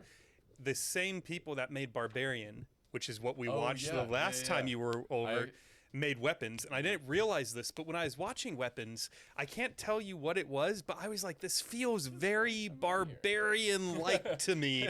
And Ben would love this movie. We don't have to do it tonight, but sometime you should come back over. Or, let's fucking do it tonight. I'm not going anywhere. You have not seen Weapons? No. Do you like scary movies? No. No. I don't know why that stuff messes with me a lot. I want to watch Barbarians with them. Is it like a chainsaw scary movie? No. This one very Those are much. Kinda, I agree with that. This one, what I loved about Weapons is, and Barbarian sort of, it's not jump scares and it's not gory. It's the psychological, That's the good where ones. because of what's going on, you're just like, shit. Sort of in the middle between thriller and horror. Yeah. Yes. Right. Yeah. Okay. Yeah, I would probably like that. Yeah. The ones I don't mess with are like the Paranormal Activities or Sinister. Oh my God. Have you ever seen Sinister? No. Yeah, I think so. I don't know how it ended up in my house. I don't know how it ended up in my house, but I found the CD one day and I literally burnt it. That's how much I hated that movie. So my oldest sister did that with Paranormal Activity. Ugh. When the first one came out, it was on VHS, and me and my brother and my mom rented it from Blockbuster Video. We go home, we have dinner, do all of our normal nighttime activities. We pop into the TV, and within 10 minutes, my sister is like, I'm out. She goes to the living room, where you can still hear the movie, but she's not watching it. We thought she's just playing like Spider Solitaire on the computer or something. We finish the movie. She comes running into the room, ejects it from the VCR, walks it over to the tile counter, and starts slamming it onto the counter with both hands. And she didn't even watch it. She just heard it. Yep. And all of us are staring at her, and we're just like, Melissa, that was a rented movie. Well, hey, listen, you saved Blockbuster from being haunted. Okay, I appreciate That's that. what put Blockbuster I don't- out of business. Good, thank God. Christian Selling that women. smut. I don't know what it is about those movies, but it makes me go all I get all uneasy. You ever get uneasy? Yeah, around you. David, this is, by the way, this is the craziest way for a friendship to end, is be like, you don't watch scary movies. Nah, dude, No, I don't know. get uneasy around you. When you read the card, I actually say the exact opposite. I say you're a good man. You're a good human. Oh, you can say more if you want. Go on. I did there's one more Christmas Gone Wrong actually that I just remembered yeah? because of Melissa, was from last Christmas. So me and my 4 siblings were all raised very Christian, and of the 5 of us, my oldest sister Melissa is the only one that's still like a practicing, goes to church every Sunday, doesn't curse, doesn't drink, doesn't do drugs, tries her best to live the way the Bible dictates, still prays, still does her daily devotionals, like the whole 9 yards. You got me, like gay, I believe in some and my other 3 siblings, I would say, are somewhere in between me and my sister. Like they haven't completely written off Christianity, but they're not like practicing it either, and you may or may not find a Bible in their house. It's debatable. So all of us go home last Christmas, and it's probably 12, 15 people around the dinner table, and my mom, bless her heart, still really likes to pray, even though she knows most people in the family aren't practicing Christians. It's just one of those things. She likes to pray before we eat. So her and my sister, for context, the Christian one, they've always butted heads. I don't know if this is common in families, that daughters usually get along better with the father, sons usually get along better with the mom. Yeah. But my sister and my mom have always like sort of been very catty with each other. And my mom looks across, she's looking around the table, and I know she's looking for someone. Who does she want to choose to say grace over this meal? And she looks at me and she says, David, will you pray for this Christmas dinner tonight? And my sister, who's usually very like steady, slams her hand down on the table and goes, are you fucking kidding me? He's a gay atheist. And it was, Oh my I God. thought it was hilarious. Yeah. She did not. My mom, I forget it. I think half the table like sort of chuckled, like that nervous chuckle, like, it's like, what do we do now? supposed to Yeah. Very awkward moment. Yeah. I still think it's funny to this day, even though you didn't laugh. You Well, laughed, thanks. That is pretty funny, but I was just thinking about all the times in the past that I've encountered that, because most of my family is very Christian, but my older sister is kind of like coming out of it, and so she'll sit there, and like it was a big scandal during the prayer over Thanksgiving. She had her eyes open, like.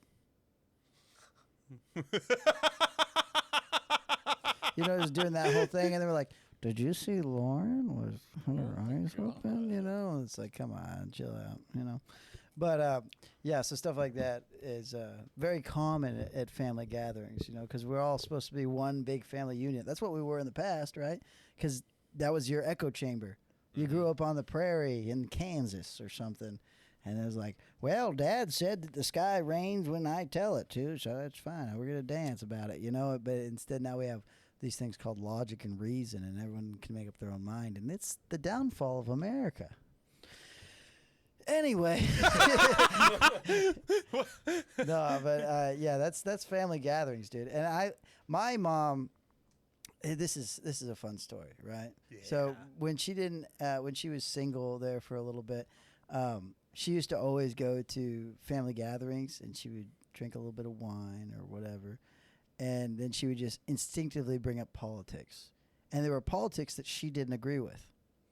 She would just do whatever everyone else didn't think of, right? Because I would hear her all the time. She'd be talking about whatever, and then at Christmas dinner, she's like doing the opposite.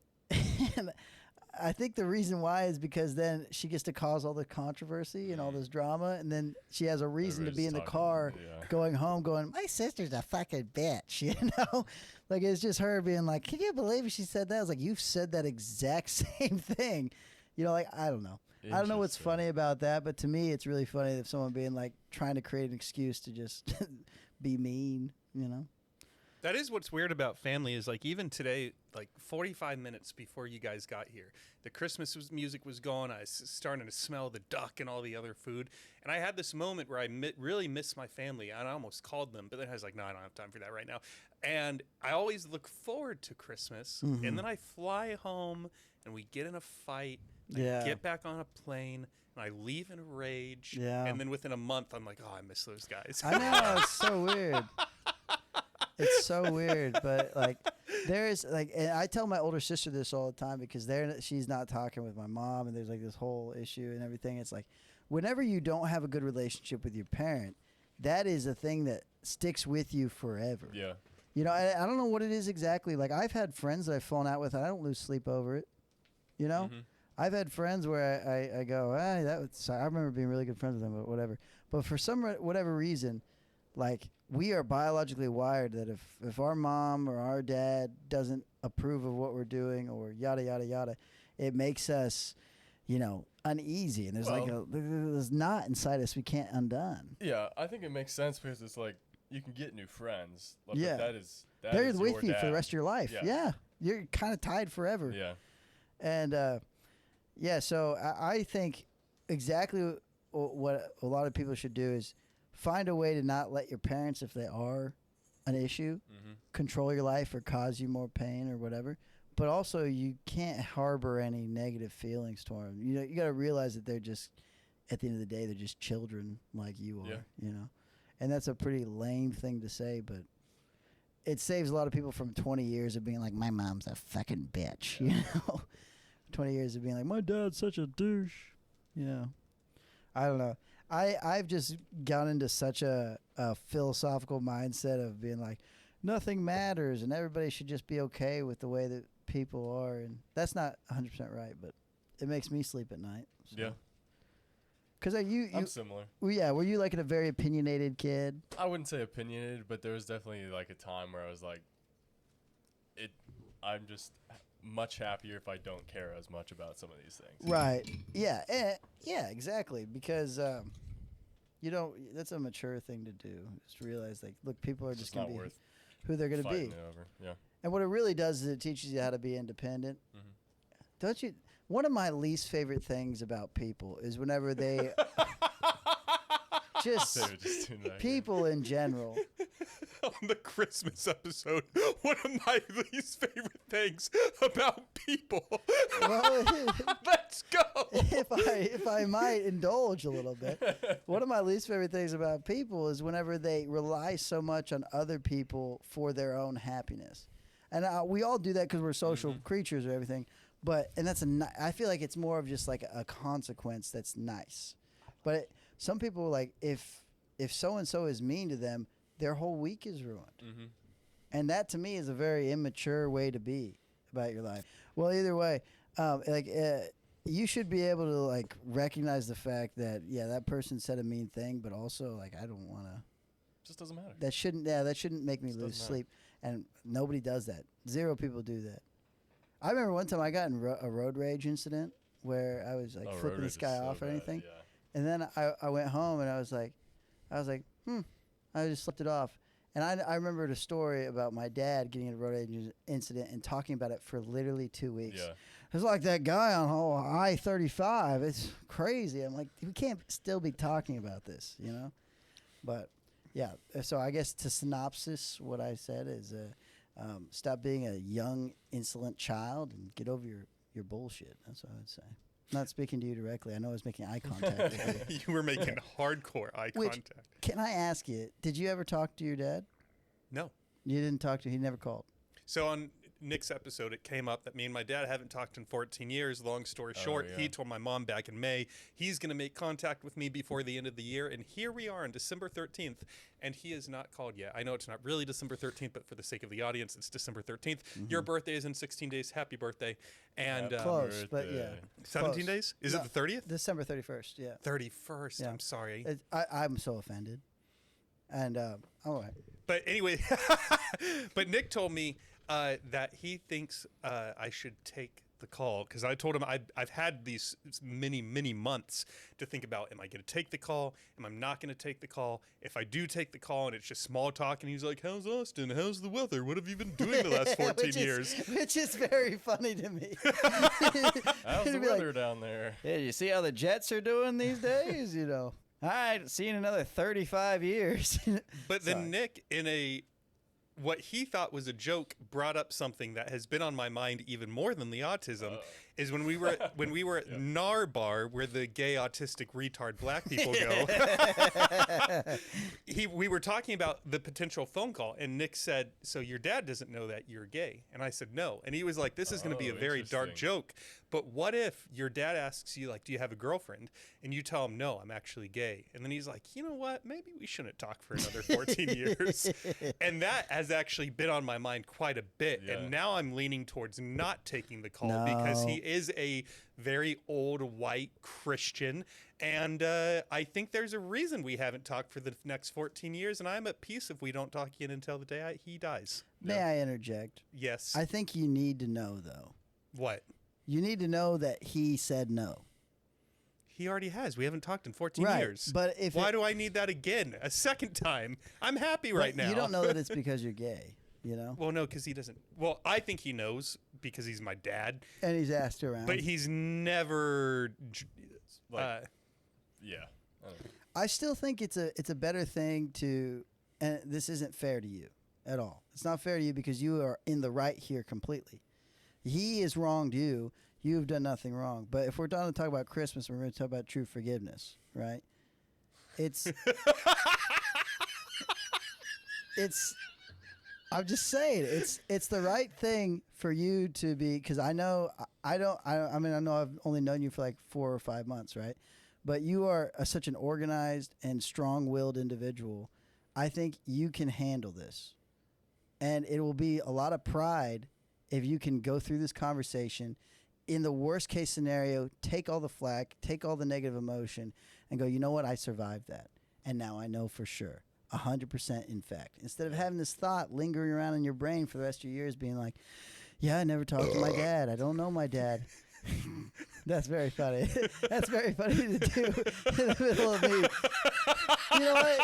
You know what? It's now David's intervention. Are you ready to hop in on this? Here's the thing, David. The worst thing that can happen is everything stays exactly the same. That's 100% right. That's the worst thing that can happen. And the best thing that can happen is that maybe you and your dad find a nugget of at least a little bit of closure, because you're never going to have a father-son relationship like what you want, but you may have very possibly some closure. And if you don't get it, I believe you're able to work through it. You know, I don't say that about everybody. You know, my friends get on to me about this too, because not all of them, obviously I don't tell them this, but they'll be going through something like, dude, you're fine, like figure it the fuck out, you can do that. And they're like, you're just saying that. Like, no, if you couldn't do it, I would tell you that. I've told friends that before. I was like, you should not. This will wreck you. You are, in my opinion, a weak individual. And as your friend, I don't see this as a good path, you know. But David, you're a strong guy, and you'll be fine. So I think you should welcome it with open arms. And also, that's just something that when you're 85 years old, you can tell your adopted child you have someday, which I assume. I don't know what gay. Did they have gay babies? I think they do now. No, I think they do. Yeah. But whatever happens, It's very painful. Yeah. It comes out the front. You think female childbirth sucks? My God. Yeah. That's so funny. But yeah, no, I'm really glad that all that was funny, because it's a very awkward thing to talk about. And this is the stuff that I ball out on, not to be like very hipster and young. Yeah. But I've had a lot of experience with that, because I have an older sister who doesn't want to talk to our mom, you know. And I had 2 years where I didn't talk to my dad. And that's how I figured all this out. I was like, that was the most miserable 2 years of my life. Mm-hmm. And we're not like what we were before, but it's better than what it was during that 2 years, you know? So I guess being a Christmas podcast, you know, this is forgiveness. It is somewhat topical. You're not wrong. Yeah, 100%. And like, So I'm if drinking there's beer ever now, a time during the year, What's going through your head right now? Go. It's just funny to me. I don't know. I'm so glad you're here. It feels like you're deflecting. he is That deflecting a works. little bit, but it's natural. So Yeah. Listen, I use comedy as a way to distract from the pain as well. Oh, So yeah. I think the burp is great. I think Burp we is need more fantastic. burps. you're deflecting. This is the deepest thing you've ever said to me. Not the deepest thing he's ever done to him. Hey, that's a gay joke. It should just David's Gay Saturday is what it should be called.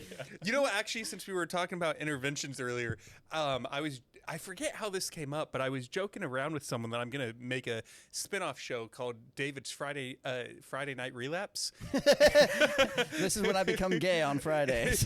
Well, no, I'm always gay. Oh. Yeah, but this is Interesting. when I invite someone who is sober onto the show on a Friday night, and before they come on, I find out whatever their substance of choice was.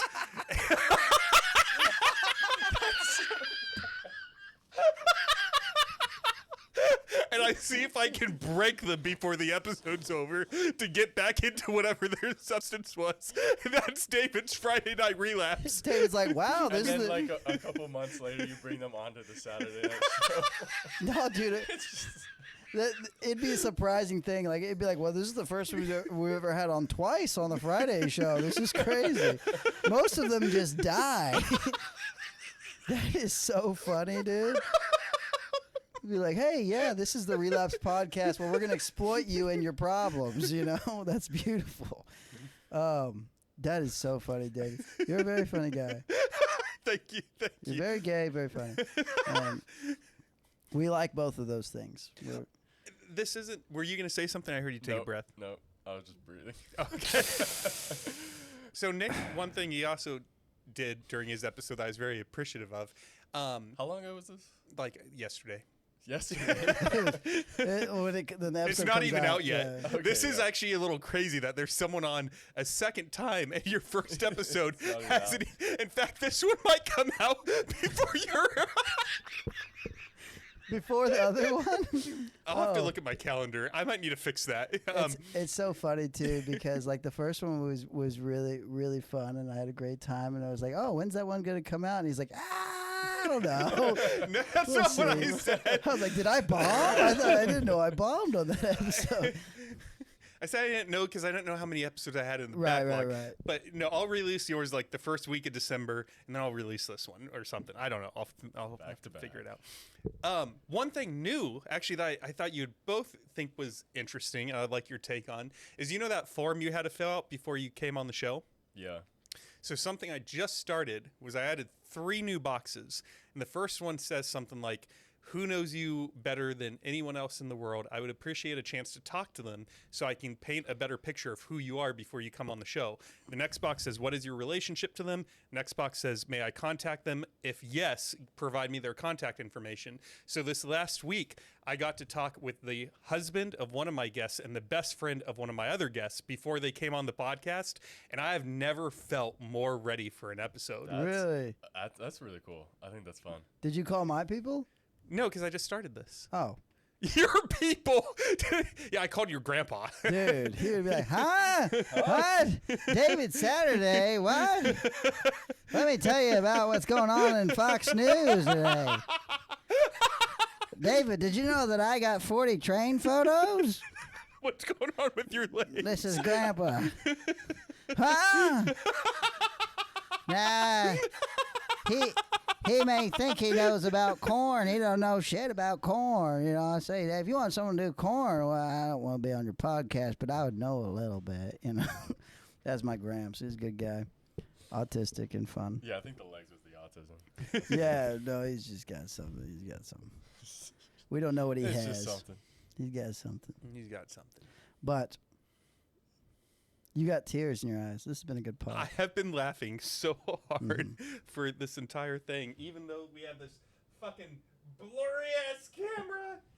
Because of Big Ben is here. But it actually sort of looks like there's just like a snow effect, like it's snowing in here. Yeah. Dashing through the But then snow. when I switch it over to you guys, it looks perfect. And that's why I've had the camera basically just on you guys this entire time, even when I'm talking. Because Is this a good time to Millie Rock? Go pee. Would you like to Millie Rock with me? I don't know what the hell that I'll means. Millie Rock with you. I'm just doing what the young kids are doing. How about a nene? You know how to nene? Oh, yeah. And now watch me whip. And watch me nene. What other dances do we know? I think that's it. I'm the That's all of wrong them. person to ask. Well, I believe now it's time to twerk, you know. No, I'm just joking around. Can we do one more Christmas Please. guessing game? Let's do 5. This is the point of the I still need pod. to sober up before I drive home. Well, we can. If you want to stay and watch a movie, we can do that. I could. That's what me and Ben did for our episode. That was super fun, by the way. was fun. I love that episode. Oh, just this morning, I was so curious. I was like, when did he come back on? This is actually very timely because I don't know if you remember. I don't remember our recording date, but your episode was the last episode of 2024. So these are going to Really? be exactly a year apart by about 2 weeks, What? which I know, means our we've probably recording date was known each somewhere other in, about. like, October-ish. It took that long to come out. Yeah, it did. It took a while. I have a problem, guys. I'm obsessed with talking to people, and Well, that's good. I've told myself like 6 times, "Hang on, put that fucking hand down, you straight." And I told myself, Breeders. I have to. Hey, look, listen. Boom! Roasted, motherfucker. He just got you back. This isn't helping at all. I'm aware. But That doesn't look gay. That's What? the straightest, ugly Christmas one I've ever seen. It's this is 2 the, dudes this is drinking. the loudest thing I've ever worn in my life. This is just screaming out at the camera. Can I tell you something you might not like at Well, all? tell me. It's a little gay. Tell me. I invited you on the podcast, I was really hoping you were going to show up in your overalls. I don't know why my voice just cracked. So he used to have a podcast, and he wore overalls all the time. I was like, I'm going to have my first overall wearing dude on. And then he Dude. came and showed up in just normal clothes. And I All, was, all you had to do was ask. I would have worn those things. I just don't wear them because I think people hate them. But oh, if you wanted me to wear them, I would have worn them. I don't hate you. I love you. Well, of course, but maybe you hate the overalls. I don't know. I love the overalls. Well, It's then, because by of God. the overalls, actually. By the way, I've never been hit on by more women in my life than when With I'm the wearing overalls? those overalls. Oh, well, I don't know why I just hot. I know why. Because I don't want to be. You're straight.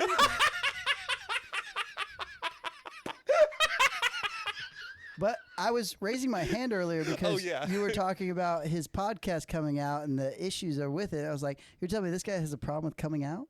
That was all it was. It was just a gay joke. It was nothing crazy. This is a fun time. You know? This is fun. Yeah, I love this episode. Why was that? Why?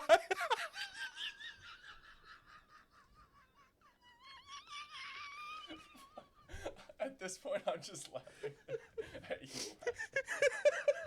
Don't you think Ben looks like Keanu Reeves? What? Wow, he does. You look like Keanu Reeves if his Neo. pet turtle died. You are Neo. Do you know who Keanu Reeves is? Yeah.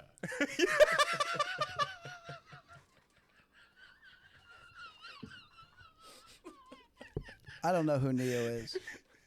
I just rewatched those 3 movies. They're so good. The Which- 4th one was super gay. Wait, what movies?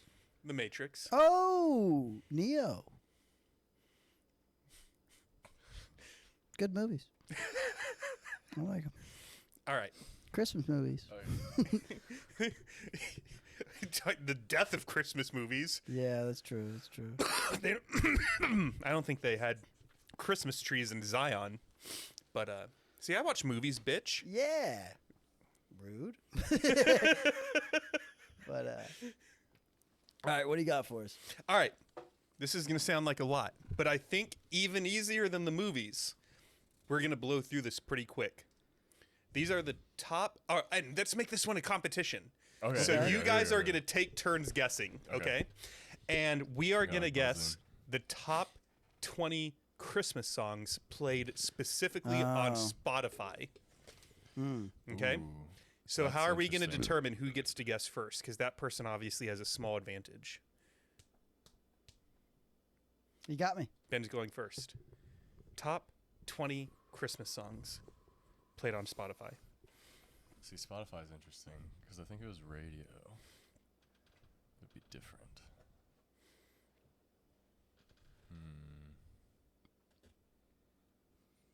Oh no, I'm blanking on the name of it. Oh no. This is so easy. I know. At least the first one. I mean, know, by I the know. time we're at the end of the list, you guys will probably be struggling. Oh shit. You could almost throw any Christmas song. It's probably going to be on the list. Okay. White Christmas. White Christmas. I'm dreaming of a white Christmas. Yeah. Yes, by Bing Crosby. Good Yeah. job, Ben. Nick. No. Mariah Carey's I can't. All I Want for Christmas Damn Is it. You. Number 1. Yeah, that's. Ben, back over to you. Yeah. Let's go Rudolph. Rudolph the Red-Nosed Reindeer. No. No. Really? Dashing Through the Snow? That wasn't a guess, was it? Dashing Through the Snow? Of course That's the not. song he just got. Oh, okay. No, what did you do? He said Rudolph the Red-Nosed Reindeer. Oh my God. Oh, Dashing Through. Oh, so Jingle Bells? Jingle Bells. Yeah. Yeah, I'll help you out with that one. No. What? Oh no. If you guys start, Oh, since you both missed one, On I'll give you a Spotify. clue. Coldplay. What the hell? that's the worst clue I've ever heard. Worst thing I've ever heard. Sorry, Dave. You know I could beat the shit out of you. Yeah, Right? listen, I've seen the muscles. all I right? would never do that. I You're know my you you're would. my friend. Good guy. I might let you. That's the gayest thing you've ever said to me. I might let you. I might let you. David beat the shit out of me. Please. I just thought of a story I should tell you. That's not appropriate for the Christmas episode. All right, who's up? You're up. What the fuck? I know exactly where you're going with that story. That's crazy. But the other stuff was appropriate for the Christmas episode. Well, yeah, because it happened. Or I came on Oh. Jake's face like 3 days before Christmas. You're And right. then You're you right. I had my proceeded to tree not- up. Beat the shit out of him. That's so crazy. Cut all of that. That is not a good look. He can't be seen like this. Oh, but anyways, I have a guess. Well, you're up Okay, first. wait. Hang on. Hang on. The Spotify thing's getting me. Don't worry about that. Just Okay, think about okay. it as the top 20 most played Christmas songs of all time.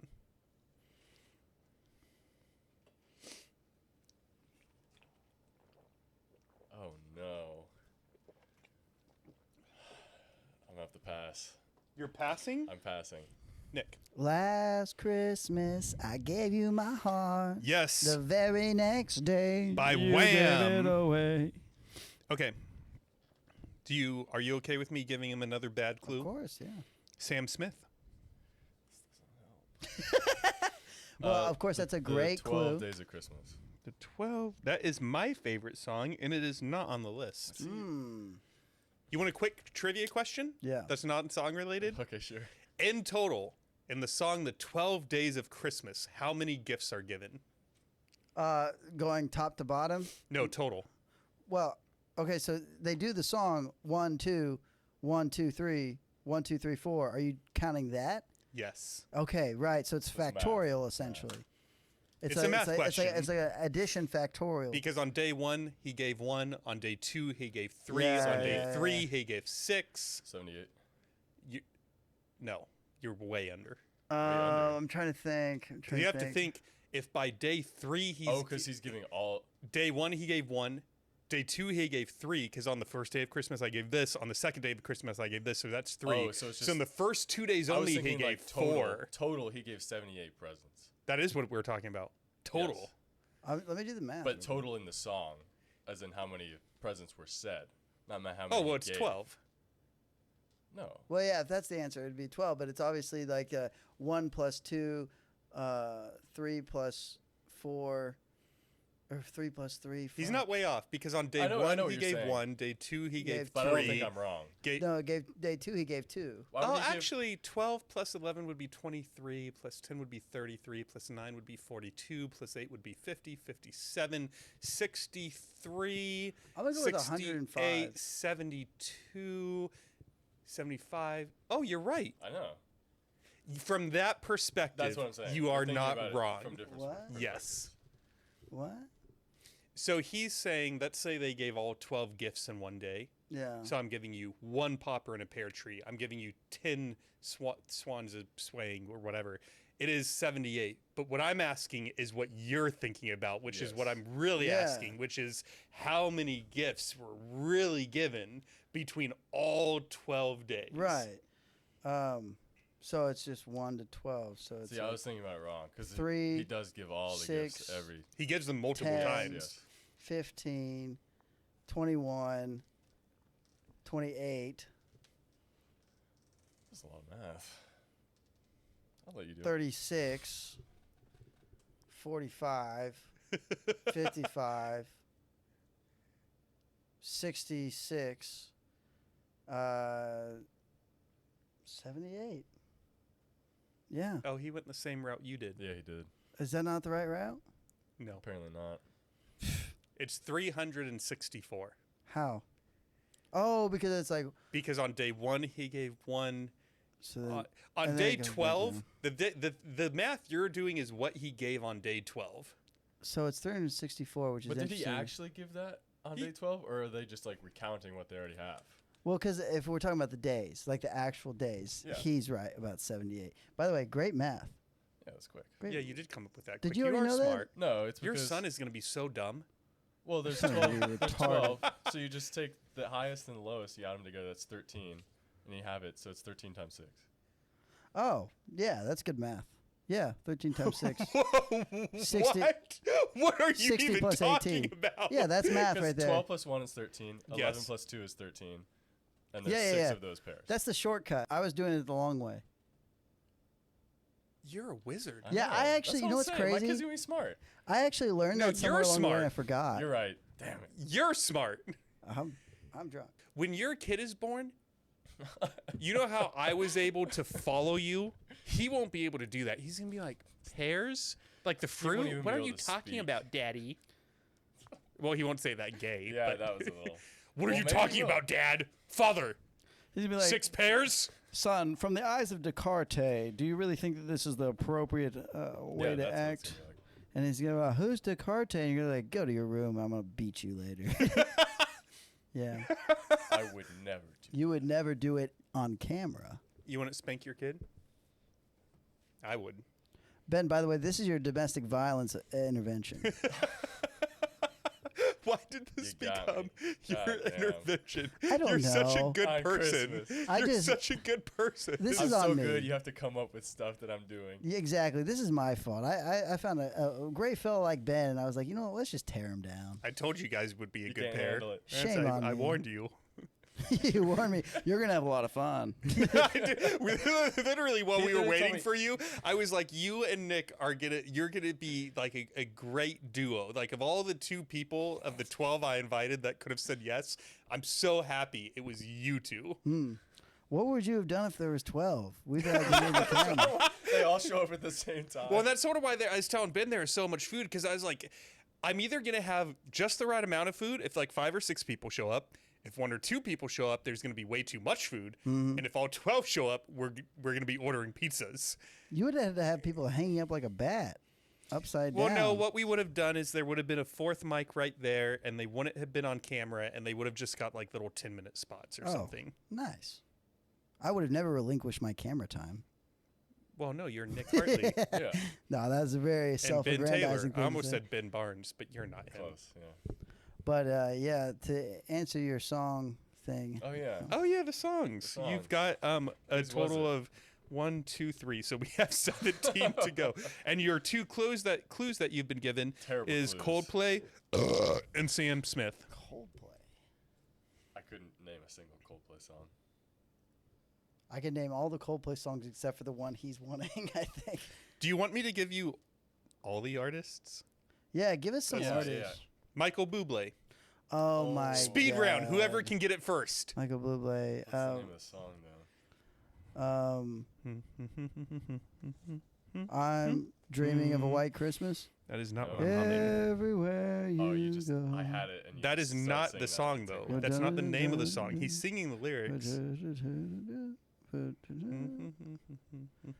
It's beginning to look a lot like Christmas. That one goes to Nick. Everywhere we go. All right, Bing Crosby. This one is a very religious one. A star, shining in the... That's the problem, actually. I've heard all these songs. I don't know what they're called. Well, I can't tell if we're just like renegades going against the grain or if we just don't know these songs. I think that, We're just like our own individual people. They're Yeah, like, no. oh, yeah, I'm not dealing with that mainstream media bullshit. Here's one of those. I don't know the song. I don't know the artist. Jove Alegria. No. Driving Home for Christmas is like number 7. What about Grandma got run over by a reindeer? Not on here. yeah. One of these is by Britney Spears. It's the bottom of the list, number 20. Believe me, Britney Spears is the bottom of everything. But- hey, that's my opinion. I'm going to die on that hill. She sang Good lady. My Only Wish. This one is another one I've never heard of by Jake Shimabukuro. I have an odd question. Is it just we just don't know pop culture, or are we just not gay? I think that's what it is. I think we're just not gay, David. Don't look at me like that. Don't judge me with those eyes, sir. Did you just see judging eyes? Yeah, for the dude, first- I just saw judging eyes from I'm David. sorry. No. I said a rude thing. Jake Shimabukuro wrote Happy Christmas. Oh my. Here's another one by Michael Bublé, and it goes like this.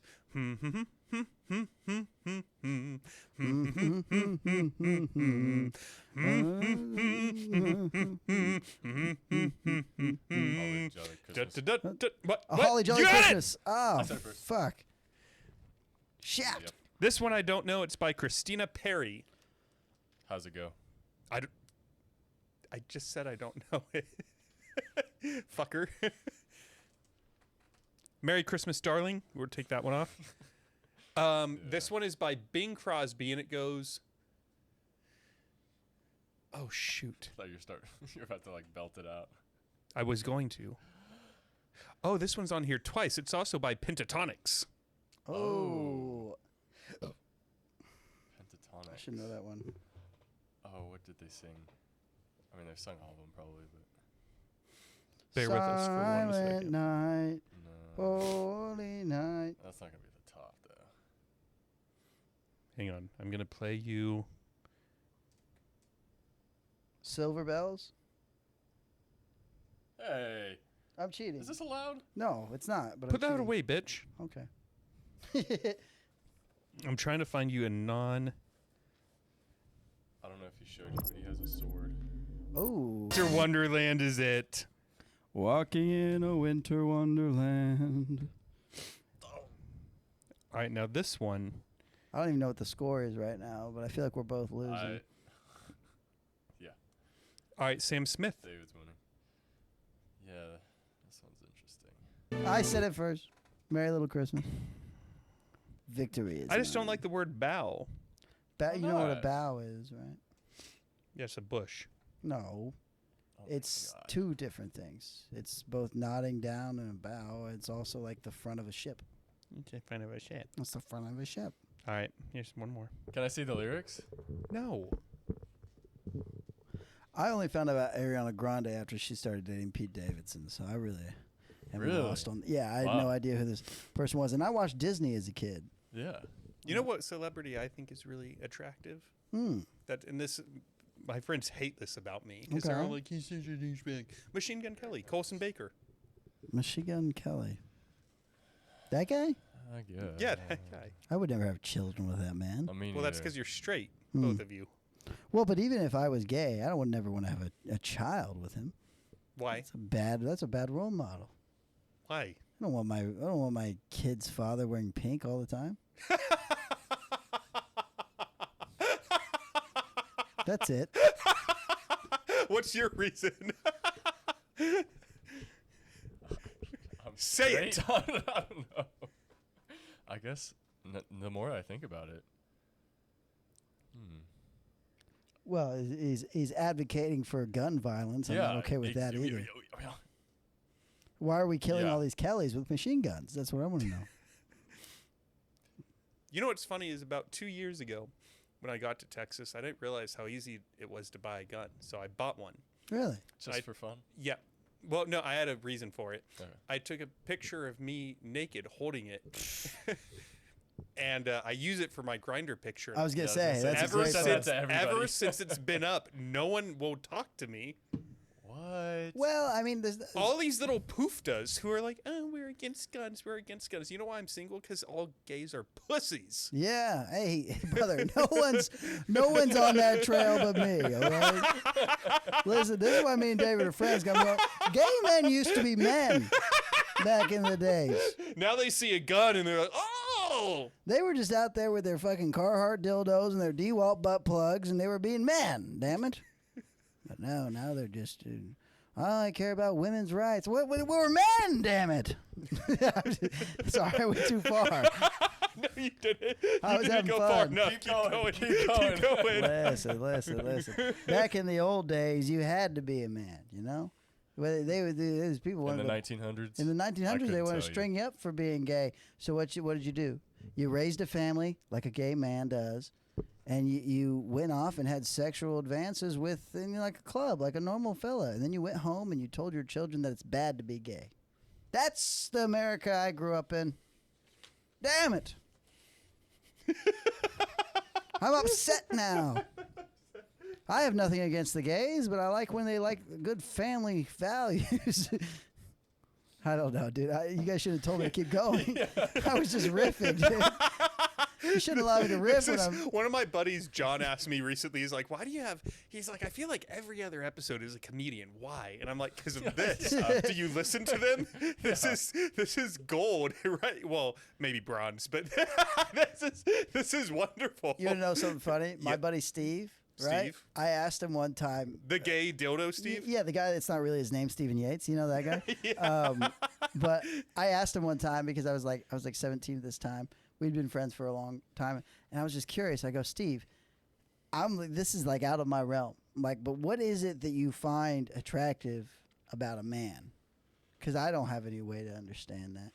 And he looked at me and he sat there and he goes, it's like a small pause. He goes, Nick, have you ever had your prostate stimulated?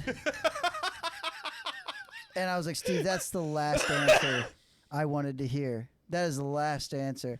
And I was like, obviously, like, and I was like, but what I'm talking about is like I like a lady's eyes. I like a lady's boobs. I like a lady's hair. Like, what is it about? Like, are you an abs guy? Do you like abs, Steve? And he was like, Nick, have you ever had your prostate stimulated? And I was like, Steve, I don't feel like those two things are like connected, because anybody could do that basically. And And basically, here's the thing. I don't know if he was actually gay or if he was just ugly. Because I was like, Steve, those two things aren't connected. And he was like, well, they kind of are when a woman won't do it. You know what I mean? Like, he just likes that. That's what he likes. He's a big prostate guy. Well, can I tell you something funny about this story that has to do with prostate and also circles back to the no problem. Isaac thinks I'm straight story? Yeah, just keep going. Whatever you have to say, I'm here for. So continue. I was telling Isaac, I'm trying to remember the context of why this came up. It doesn't matter. But I told him, I was like, one of the things I'm missing about the most in Texas was in Austin, or in Sacramento. I said I was really into the show Sons of Anarchy. And about once every other weekend, there's this guy, I don't remember his name, but he would come over on a Friday or a Saturday night. And he would bring over a bottle of crack and rum. I'm sorry, did you say crack and rum? That's also what I heard. Kraken, like an octopus, like a squid. K-R-A-K-E-N. The most nostalgic gay time I've ever heard of.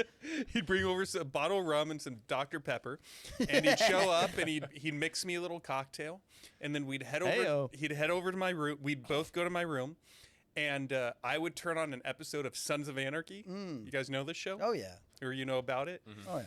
And I would get naked and lay down on the bed, and I would be sipping my my rum and Dr. Pepper, and be watching Sons of Anarchy. And he'd eat my ass out for about 2 hours, and then he'd leave. 2 hours. And what does he get out of that? I don't understand. What does he get out of that? He liked it. Okay, that's cool. But I've never been with a lady and be like, do you mind if I just like touch it, and then leave? That's crazy. But good for that guy, It's very relaxing. I'm sure it was. I feel like you have to be in a relaxed state for that to be fun. You can't be like all amped up, like, well, Jesus, dude, relax, Shit, but anyways, that's fun. That's Merry Christmas, everyone. Merry Christmas, dude. Listen, welcome to Gay Christmas, brother. That's so funny. Oh my gosh. I feel like this always happens. By the way, I'm so glad on our first episode you didn't tell me you were gay, because that's all our episode would have been. It would have just been you and me talking about you being gay.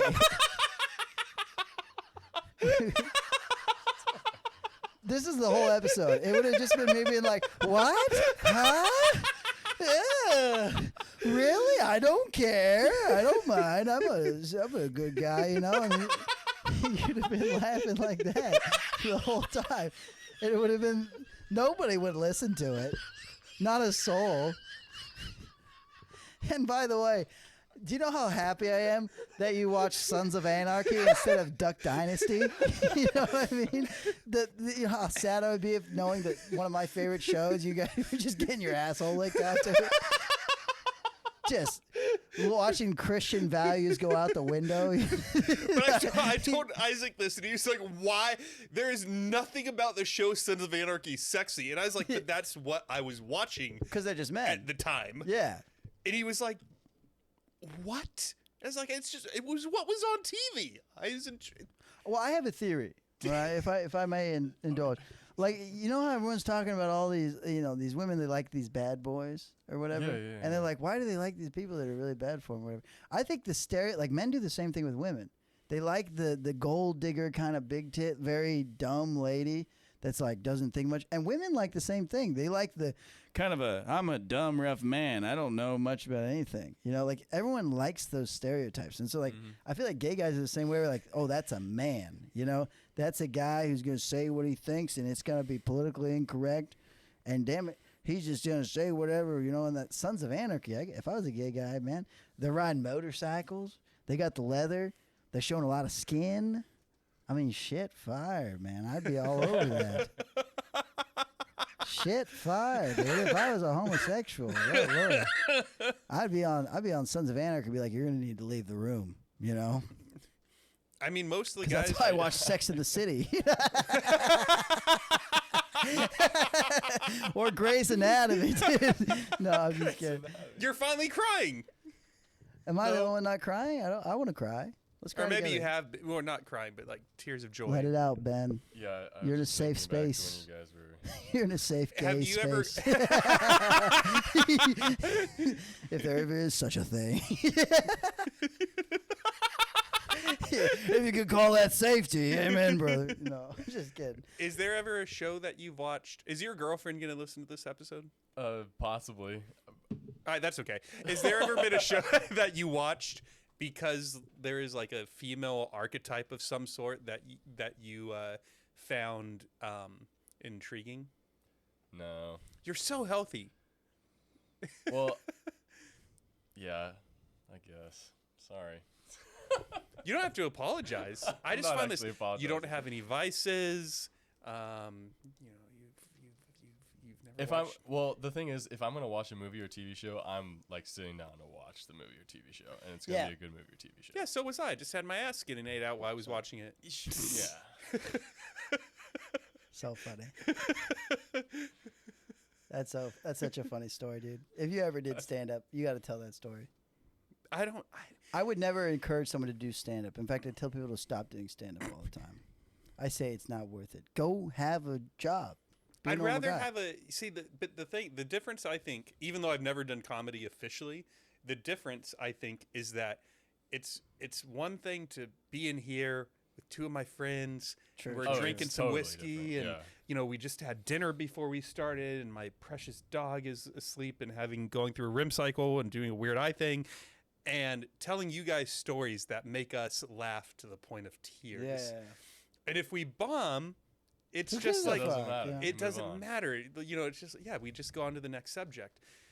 I don't know if I could go on a stage I don't think you and could. tell us.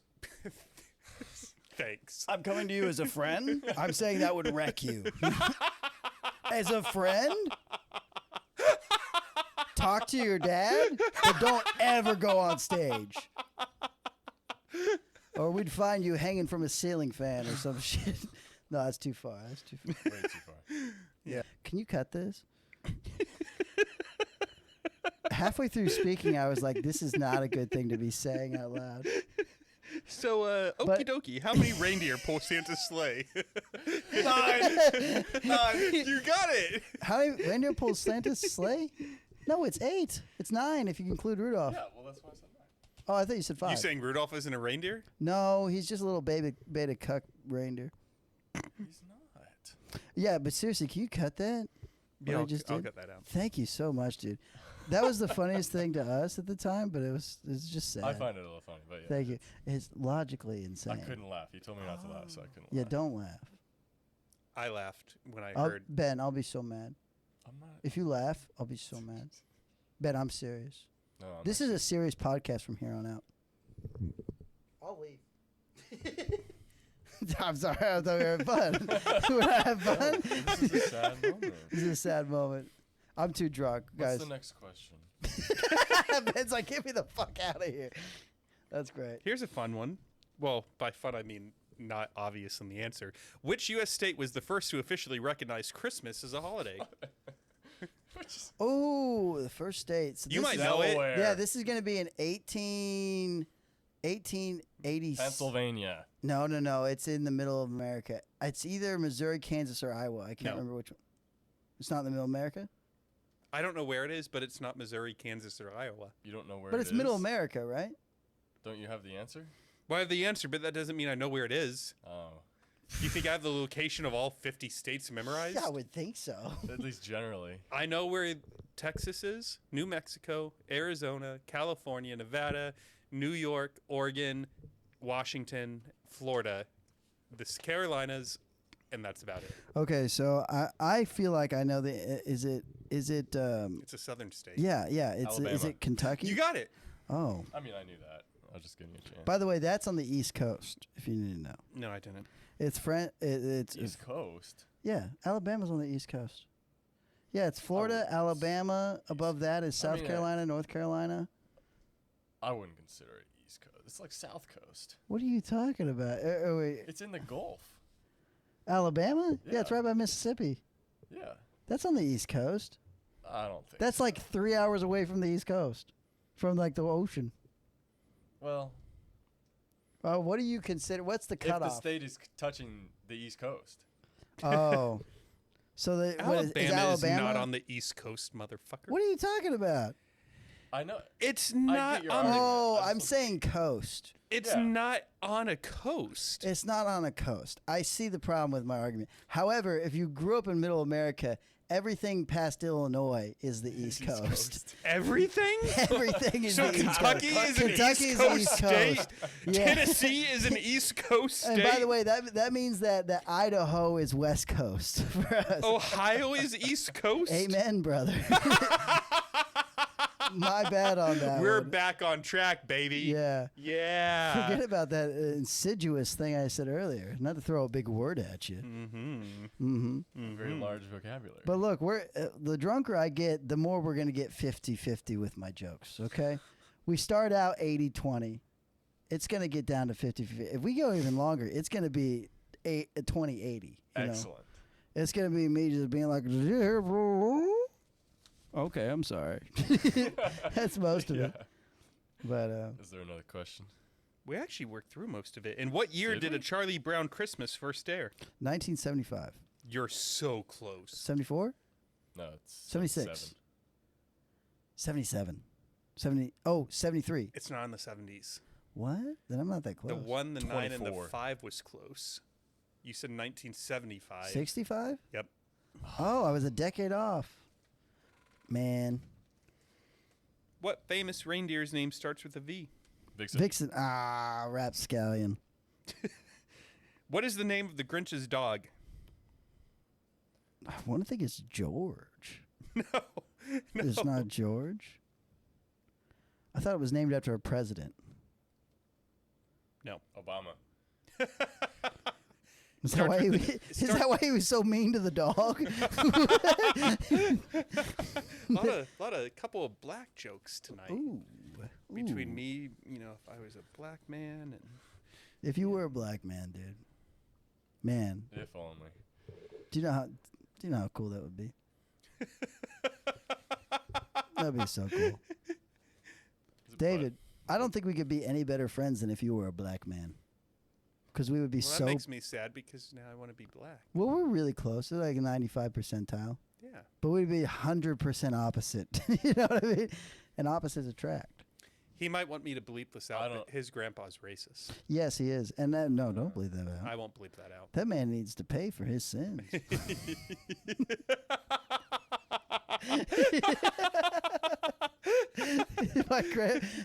Dude, if he ever saw, he would never see it because he doesn't know how the internet works, But Yeah. if you ever saw it, dude, I would be so sad. Do you have any racist Christmas stories featuring Grandpa? Yeah, I do.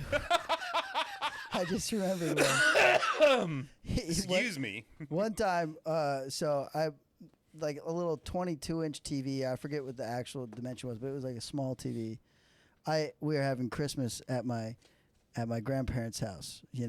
Whole family's there, and there's already been a lot of awkward encounters because football was on. So he's calling it all kinds of crazy things like jungle ball and crazy, like just not okay. And so the whole family was like, Grandpa, maybe simmer down, And, we've got young little cousins, 4 or 5 years old. They're hearing jungle ball, and they're talking about it's like not a good thing or like whatever. I open up my present. It's this little 22-inch TV or whatever it was. It's a small TV. And he goes, and you know what, son? We bought that. Not like this goddamn. And I go, thank you, Grandpa. Thank you for buying it. Appreciate that. You could stop talking now. That was a real story that happened. And good guy, good fella. Yeah, he sounds great. He really is, like outside of his obvious racism. He grew up on a farm in the 1940s. Outside of that, he's a great guy. Great guy. Taught me how to do woodworking. Taught me how to be a man outside of like being tolerant. Great fella. Awesome guy. But very, very, very racist. I don't mean to get all on you, but very racist. So what is the Cut name it. of Grinch's dog? Cut that shit. No. I'm just kidding. Yeah, don't. I'm cut only that. cutting the F words and the thing you said about the dark Yeah, moment. I agree. That's gone. Everything else is staying in. I'm not upset about my grandpa being right. I've come to terms with it, you know. And not all of it's going to be funny, but to me, it's so funny because I lived it. So anybody that's watching this that has a racist grandpa who grew up on a farm and is what, you know. I had an English teacher will named understand. Mrs. Bush. I don't know her first name. She's probably dead by now. Because honestly, I was in like 7th grade, 6th grade. No, I had to be at least 8th grade. What? We're getting there. We're getting there. Well, we're talking about how my jokes, the drunker I get, we're going from 80-20 to 70-30 to 60-40 to 50-50 to 40-60 to 30-70. Wait, meaning that at the beginning, My hit rate. 80% are funnier, Yes. 20% are not, and Yes. it's slowly flipping? It's slowly flipping. Well, I like the It's joke. like an iceberg, you know. Ooh. Yeah, by the end of it, it's just going to be me freezing to death of hypothermia. I mean, it is snowing outside. 30-70. Look at the window. That was funny. Back up to 40-60, baby. But I remember, did you guys ever in school have those projectors where you put the like transparent thing over? And yeah. One time the AC kicked on in English class with English clash. No, I'm turning into you. That last sip got me. English class. AC kicks on and it blows the paper so it turns sideways. And the closest student to the projector was my friend Josh, who is black. And he goes and he takes the paper and makes it so it's not sideways anymore. And Mrs. Bush out of nowhere goes, "Get your hands off my projector." Wait. Hot damn, that's crazy. And this was in a private school, a private Christian institution. Wow. And people ask me why I left the church. It's because of people like Mrs. Bush. Hey, I agree. Calling my Yeah. friend Josh when he was just trying to straighten out her fucking Yeah. projector. Yeah, I mean, listen, the church has never been known for their tolerance. You know what I mean? The church is mainly a white thing, and it's a sad deal because Christianity is for everybody. I'm a Christian, you're an atheist, so you wouldn't understand this. But, I spent more of my life as a Christian than whatever I am now. well, you've got another 40 years to spend the rest of your life not as a Christian, so. But I'm correct here. Yeah. What are you? I would say I'm an atheist. Wrong. 60-40. That's We're right. doing dude. good. We're getting up there. We're coming back. Give me a water, dude. We'll be back to 80-20. I'll get you another God, beer. back to 70-30. Fuck. What's you sucking on? You want one? Maybe. Yeah, it's on pouches. I mean, 8 milligram. I like sucking on things, so hand it to me. Yeah. Yeah, let me throw this in the I do chamber not like here. sucking I on have things. I have. If you want to put There you go. any of your expired ones here, you can. Just a little. This is my but my dead grandma used to put her used tea bags Yeah. on that, and now I put my used Zims on that. Yeah. Those are what those Passing are it for. down. But did you want to say more about that? About Mrs. Bush. Yes, Mrs. That was the Bush. whole story. Okay. Racist old white lady. Ben, how you feel? How's Good. this going? I got a Good, racist great. story. I got a racist I love story. these stories. Well, of course you do, because you're white, you know. But if you were a black man, you wouldn't like it. You know? No, dude, black guys love those stories. I mean, 'cause- we don't know if Yeah. Josh listens to this episode, and he'll be like, he remembers me? He probably doesn't even know who I am, because I had hair back then and no beard, and I was straight, and he's Hey, I may sound liberal here, but you were always gay, brother.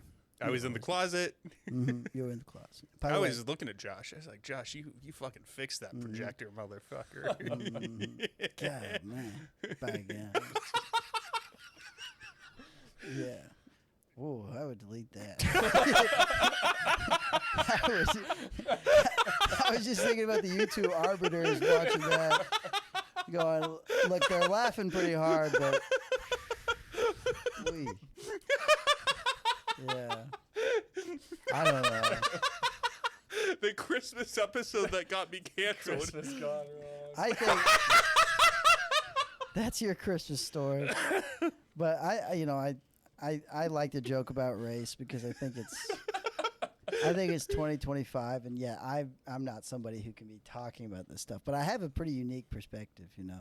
And what's funny is every time, like I used to do comedy in Phoenix, Arizona, and Phoenix is notoriously very liberal and very tight. And every time there was at least one black person in the show, I would come off stage and be like, "Oh, oh my God, that sucks so bad." They'd be like, "I thought it was funny. I thought it was funny," because they know that there's old white racist men out there because they encounter them. But the white people are like, "No." Exactly. And all I'm doing is bringing light to the fact that America probably isn't as healed as you might want to think, you know. And that's coming from a conservative, by the way. So that's the unfunny tie-on at the end of anybody who goes, "Well, that Nick Hartley's just a racist guy." I'm playing a character, damn it. I think it's funny to be the villain in it a little bit. Mm-hmm. It's kind of like, you ever heard of Tim Dillon? Yes. Tim Dillon's a gay guy, and he does this really funny joke about Zelensky, where he goes, "Look, Zelensky, he pops up on the Grammys, and he's asking you for a bunch of money. And there's nothing worse than a good-looking guy asking you for a bunch of money." And he basically ties it off at the end. He goes, "I don't know much about this Vladimir Putin guy, but so far he's asked me for $0." Which is obviously Vladimir Putin's worse, but he raises a good point, you know. And that's comedy, you know. I don't think Tim Dillon supports Vladimir Putin, but then you got all these fucking keyboard warriors going in there and being like, "That's right," you know. Well, that sort of goes back to the family thing of like when I go home for Christmas. Yeah. A lot of the jokes that I make, like with you guys, I can't make no. because No. my family takes them literally. Yeah. Yeah. And they're like, "Oh my God, why would you tell that story about Mrs. Bush?" And I'm like, "Because it's funny. Yeah. It's funny. Like I'm not racist, and Mrs. Bush potentially was, but it's a funny story to tell 30 years later, Right. Because there's truth in it, and when there's truth, you have a couple of choices. You can laugh, you can cry, or you can get angry. I'm the only one at this dinner table who's choosing to laugh. Yeah. And I don't get why you're all not laughing. And why do you want to be angry on Christmas Day? Exactly. Let's laugh. And when you It's don't Christmas. laugh, it's kind of like you're not accepting reality. Like you're saying, like, nope, nobody's racist. No. You're kind of saying that a little bit. And it's like you're ignoring the fact that there are still some problems, you know. And it's not that funny, but that makes me mad whenever I watch comedy and crowds clam up. Oh no. He mentioned a minority. I wanted to hear him talk about paper towels, Yeah, you know. that's the point of comedy is to, if you just get up there and talk about whatever everybody's already talking about, it's not funny. But Austin is, this is a Christmas episode, so I don't know what I'm talking about here, but Austin has swung the other way where instead it's like instead of having those relatable ideas that we all deal with, they're just like, "Hey, I'm going to go up there and say a little bit." And everyone goes, "Ah, cool." They go, "Well, you didn't like it? I don't understand. I said the 2 words." And that's most of open mic comedy these days. Interesting. And I have to sit there every day. Here's the thing. Here's my trouble. I have to sit there every single day and realize that those people are better at stand-up than me somehow. How many open mics a week are you doing these days? These days, in the last 2 weeks, I'm not doing that many. But before, I was doing 24 a week. 24? Yeah. I was... Dude, you're crushing it. How are they going?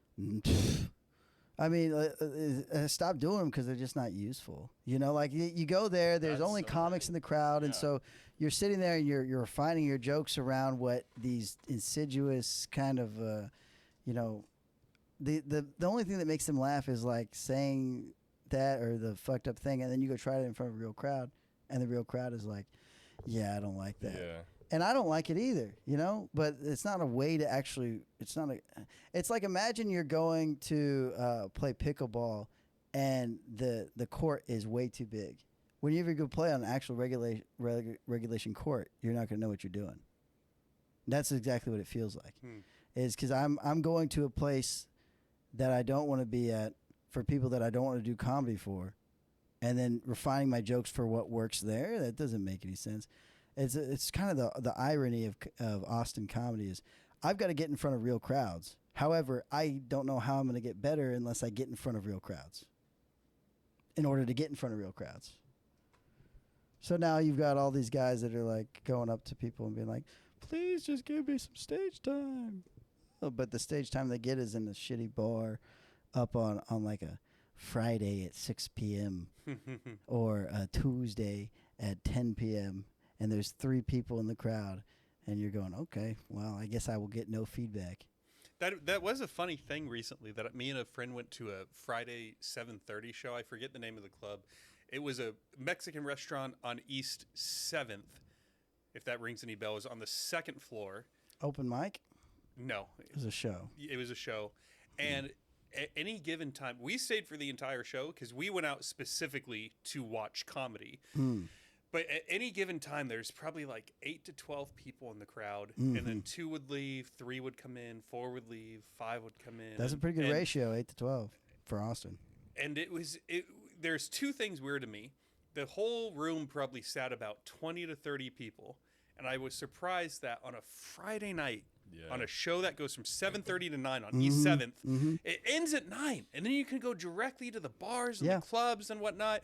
And they were serving food, so you could get your dinner there. I was shocked that the room wasn't packed, partly because it was a free show, so it was like free laughs. Yeah. And the comics did great, and not that many people were laughing. It's just like, what is wrong with this room? Because it's not the comics, it's not the night, it's not a Tuesday at 10. It was a Friday at 7:30.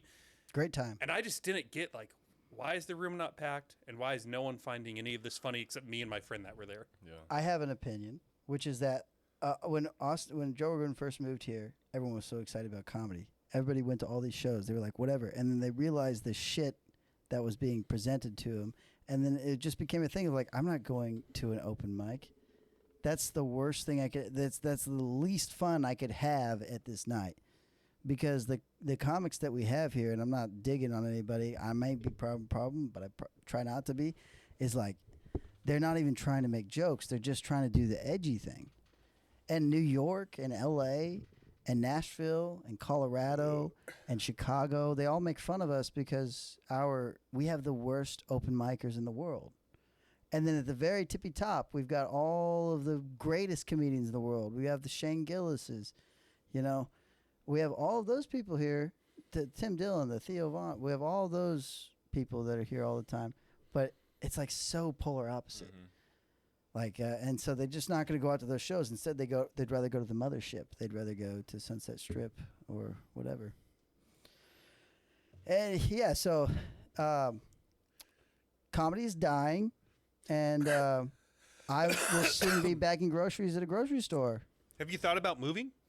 As much as I would hate for you to leave because we've just become friends. No, I'm not going to move because I've spent the last pretty much 8 years moving every 6 months, and I realized that's not. Yeah, so I in college I always had an internship in college, and I always go back home. So I was always taking stuff here, there, or the other. And then when I got out of college, I was playing rugby, so I was moving from team to team and all this other stuff. So I was just moving every 6 months, pretty much, or less than that sometimes. And that's not really good for the psyche. It's especially not good for comedy. You have to establish yourself in a scene. And so I'm just going to try to, make it here if I can.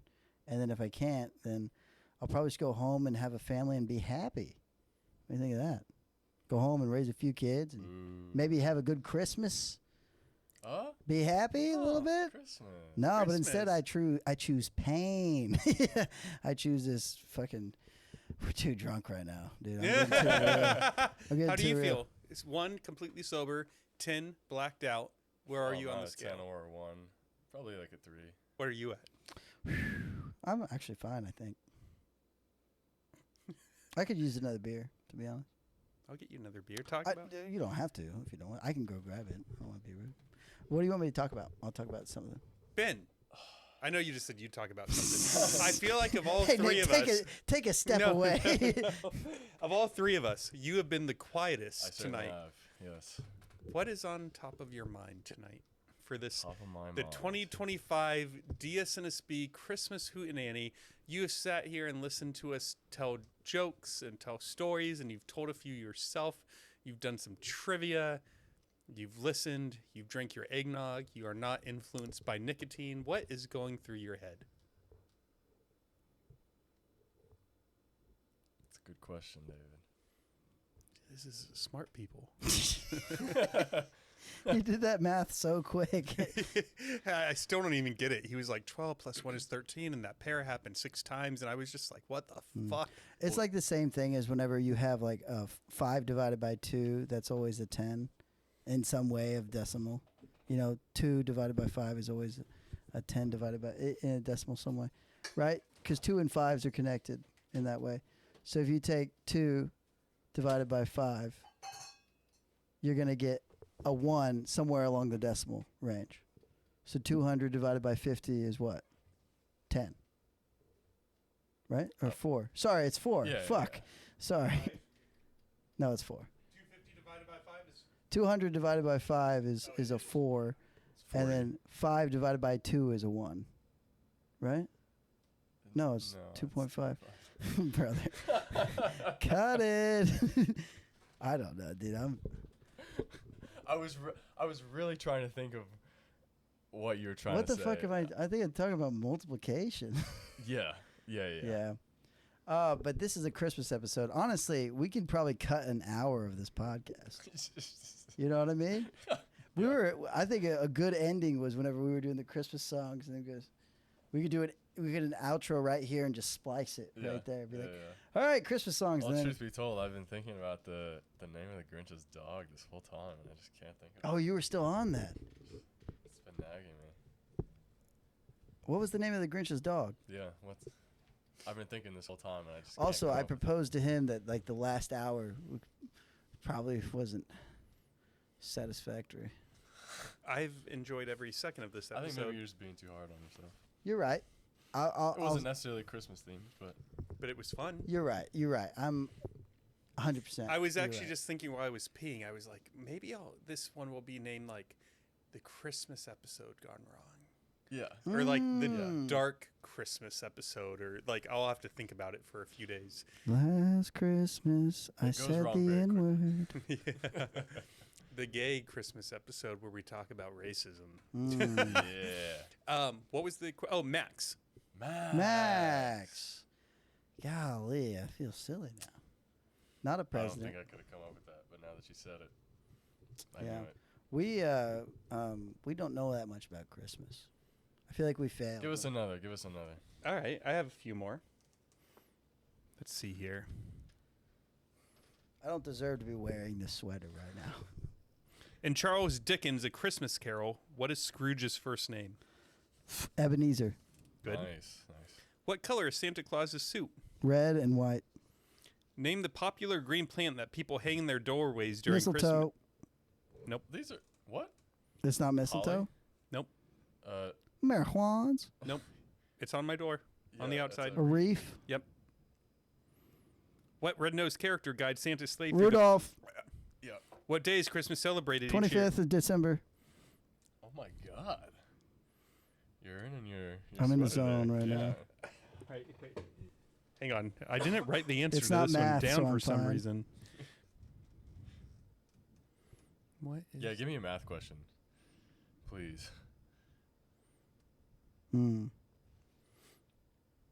Explain a logarithm. algorithm? Logarithm. What is the name of the movie featured within Home Alone, featuring the famous line, "Keep the change, you filthy animal"? I'm not sure of the name of that movie. What's the opposite of demons? Angels. And if you're not clean, you're Dirty. different word? Unclean. Worse. Not clean. Filthy? Filthy. Filthy angels. What is within you? Blood. Soul. God. That can't be found Organs. scientifically. Heart. Soul. You have the words Soul Train. angels with filthy souls. That's the name of the movie? Yep. It's a weird name. Never seen it. All right, we answered all the trivia questions. We answered all the song questions. Did we? Movie. Christmas songs. The one by Bing Crosby you couldn't get is "Do You Hear What I Hear?" Do you hear what I hear? A star, a star. Another one you didn't get was by Straight No Chaser. I've never heard the song. It's called Text Me Merry Christmas. And the last one that we didn't guess was written by Tony Bennett. And it goes...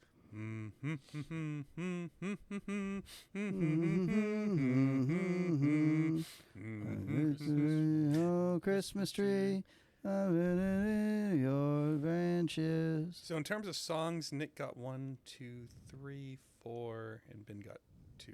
Ugh. Victory. In terms of trivia, I think Nick took the Yeah, night somehow as you well. just... Whew.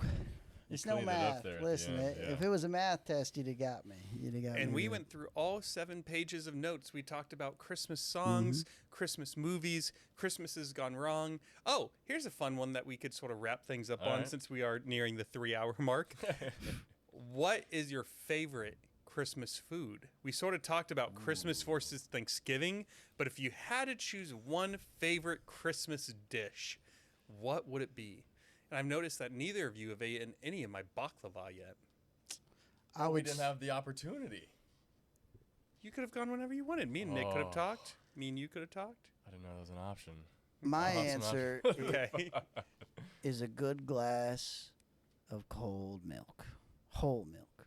Are you being for real or are you kidding? Is No, this- is this- I love a good whole milk. On Wait a Christmas. second. Dude, No, So no people flavoring. go Dude, into this- hours of work preparing a Christmas feast. Means nothing to me. I agree. Means zero. Milk a cow, and I would be very appreciative. I love a good glass of milk. All that stuff is great. I love it. I want to take a nap afterwards. But if I don't have that glass of milk, it wasn't Christmas. Ben? Your food was great, by the way. I don't, Oh, want, to, I don't want you to think that I was missing a glass of milk to be happy here. I had your IPAs and your bourbon. Those were great. The bourbon was fantastic. To me, it's not the food. It's just too similar to Thanksgiving. So for me, it's like the Christmas cookies. Sugar cookies? There's a variety, but my mom makes these like ginger snaps. If you've ever had them, fresh. Hot out of the oven? Mm-hmm. Snickerdoodles. You ever had a snickerdoodle? Mm. Yeah, Oh, yeah. Is there some like icing on these ginger snaps? there isn't. There's like a little sugar on them though. What about those Walmart sugar cookies? You ever had those? Yeah, Yeah. like the little soft. Those are ones. dangerous. Yeah, yeah. They like Christmas colored and stuff. Yeah. But they always taste the same. Mm-hmm. Halloween, Thanksgiving, Christmas, they always taste the same, but they're different colors. I don't know how they do it. Shouldn't do it that way. Should be different flavors. It's funny looking at you guys on screen because I haven't looked at the screen that much. I've been trying to make eye contact. But when I looked on the screen just now, I was like, it's funny how Ben is like so stoic and he has good posture and he has big arms. And then I look at Nick and he's slouching in his chair. He has beads of sweat forming under his Christmas hat. It's rough, dude. He's going through it. I'm surviving right now. I don't want anyone to say that on here. You're surviving. I'm surviving, brother. We're making it work. I've had a lot of fun. I've had too much fun. Did you get that beer for me? It's right there. Oh. Well, would you like to open it together? Okay. I feel like that's a good way to end the pod. All right, we're gonna. Ben's got his eggnog. Well, Cheers. fellas, this is a standard Christmas. Away from our family and sad. I'm not sad. I had tears of Right. joy streaming I'm down my not sad face. either. I'm not sad either. I'm pretty happy. I'm whatever you guys are. Ben, Yes. was this your first Christmas-themed podcast that you've ever done? Well, considering my first episode was my only ever podcast so I've ever done, yes. How'd it go? It was interesting. It wasn't quite what I expected. What'd you expect? I don't know, not dragon dildos. Probably not so much gay shit. Yeah. Nick, But it was fun. It was very fun. I'm glad you had fun. That's all This that turned out matters. exactly how I thought it would. I predicted what you this. hoped for. I waked up in the morning, and I said, I'm going to go out there today, and we're going to talk about dragon dildos. And we're going to talk about gay shit. And then we're going to be like, oh, yeah, it's a Christmas podcast. Here's 3 trivia questions. And then and I wouldn't know any of them. You knew the most. I knew. You You're really right. won everything. You guys are right. I am great.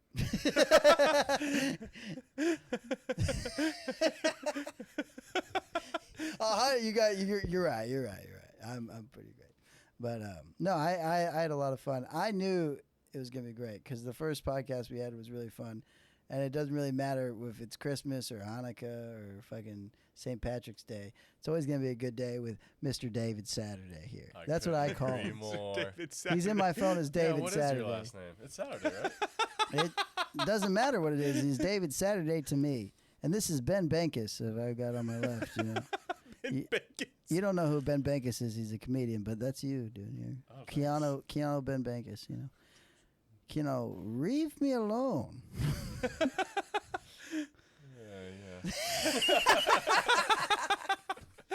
He goes, jeez.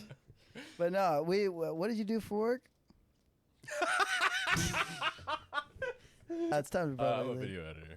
Oh, So cool. actually, yeah, I should know more about the movies. Damn, I shouldn't have been so mean to you, dude. I Yeah, need you your could use help one of those someday. for your fucking Skit startups show that I or wanted to skit do. shows. Yeah, shit shows. Yeah. Well, of course, none of that's going to happen because of the shit I said on this podcast. I'll bleep it all out. I'll protect you. I got your back. David, They'll never know. I want to call you Dave, but your name's David. You can call me Dave. Thank you. Only a few select few. I don't want to call you Dave. David sounds better. All right, you call me David. You don't want to be best friends with Dave? That's a weird response. This guy invited you into his home. You petted his dog, dude. You ate my food. By the way, Ben, I need you to edit my videos. So All right, guys. dude, we got to end this pod. All right. Let me switch it to this one, and let me throw up my. All right, there you go. There you go.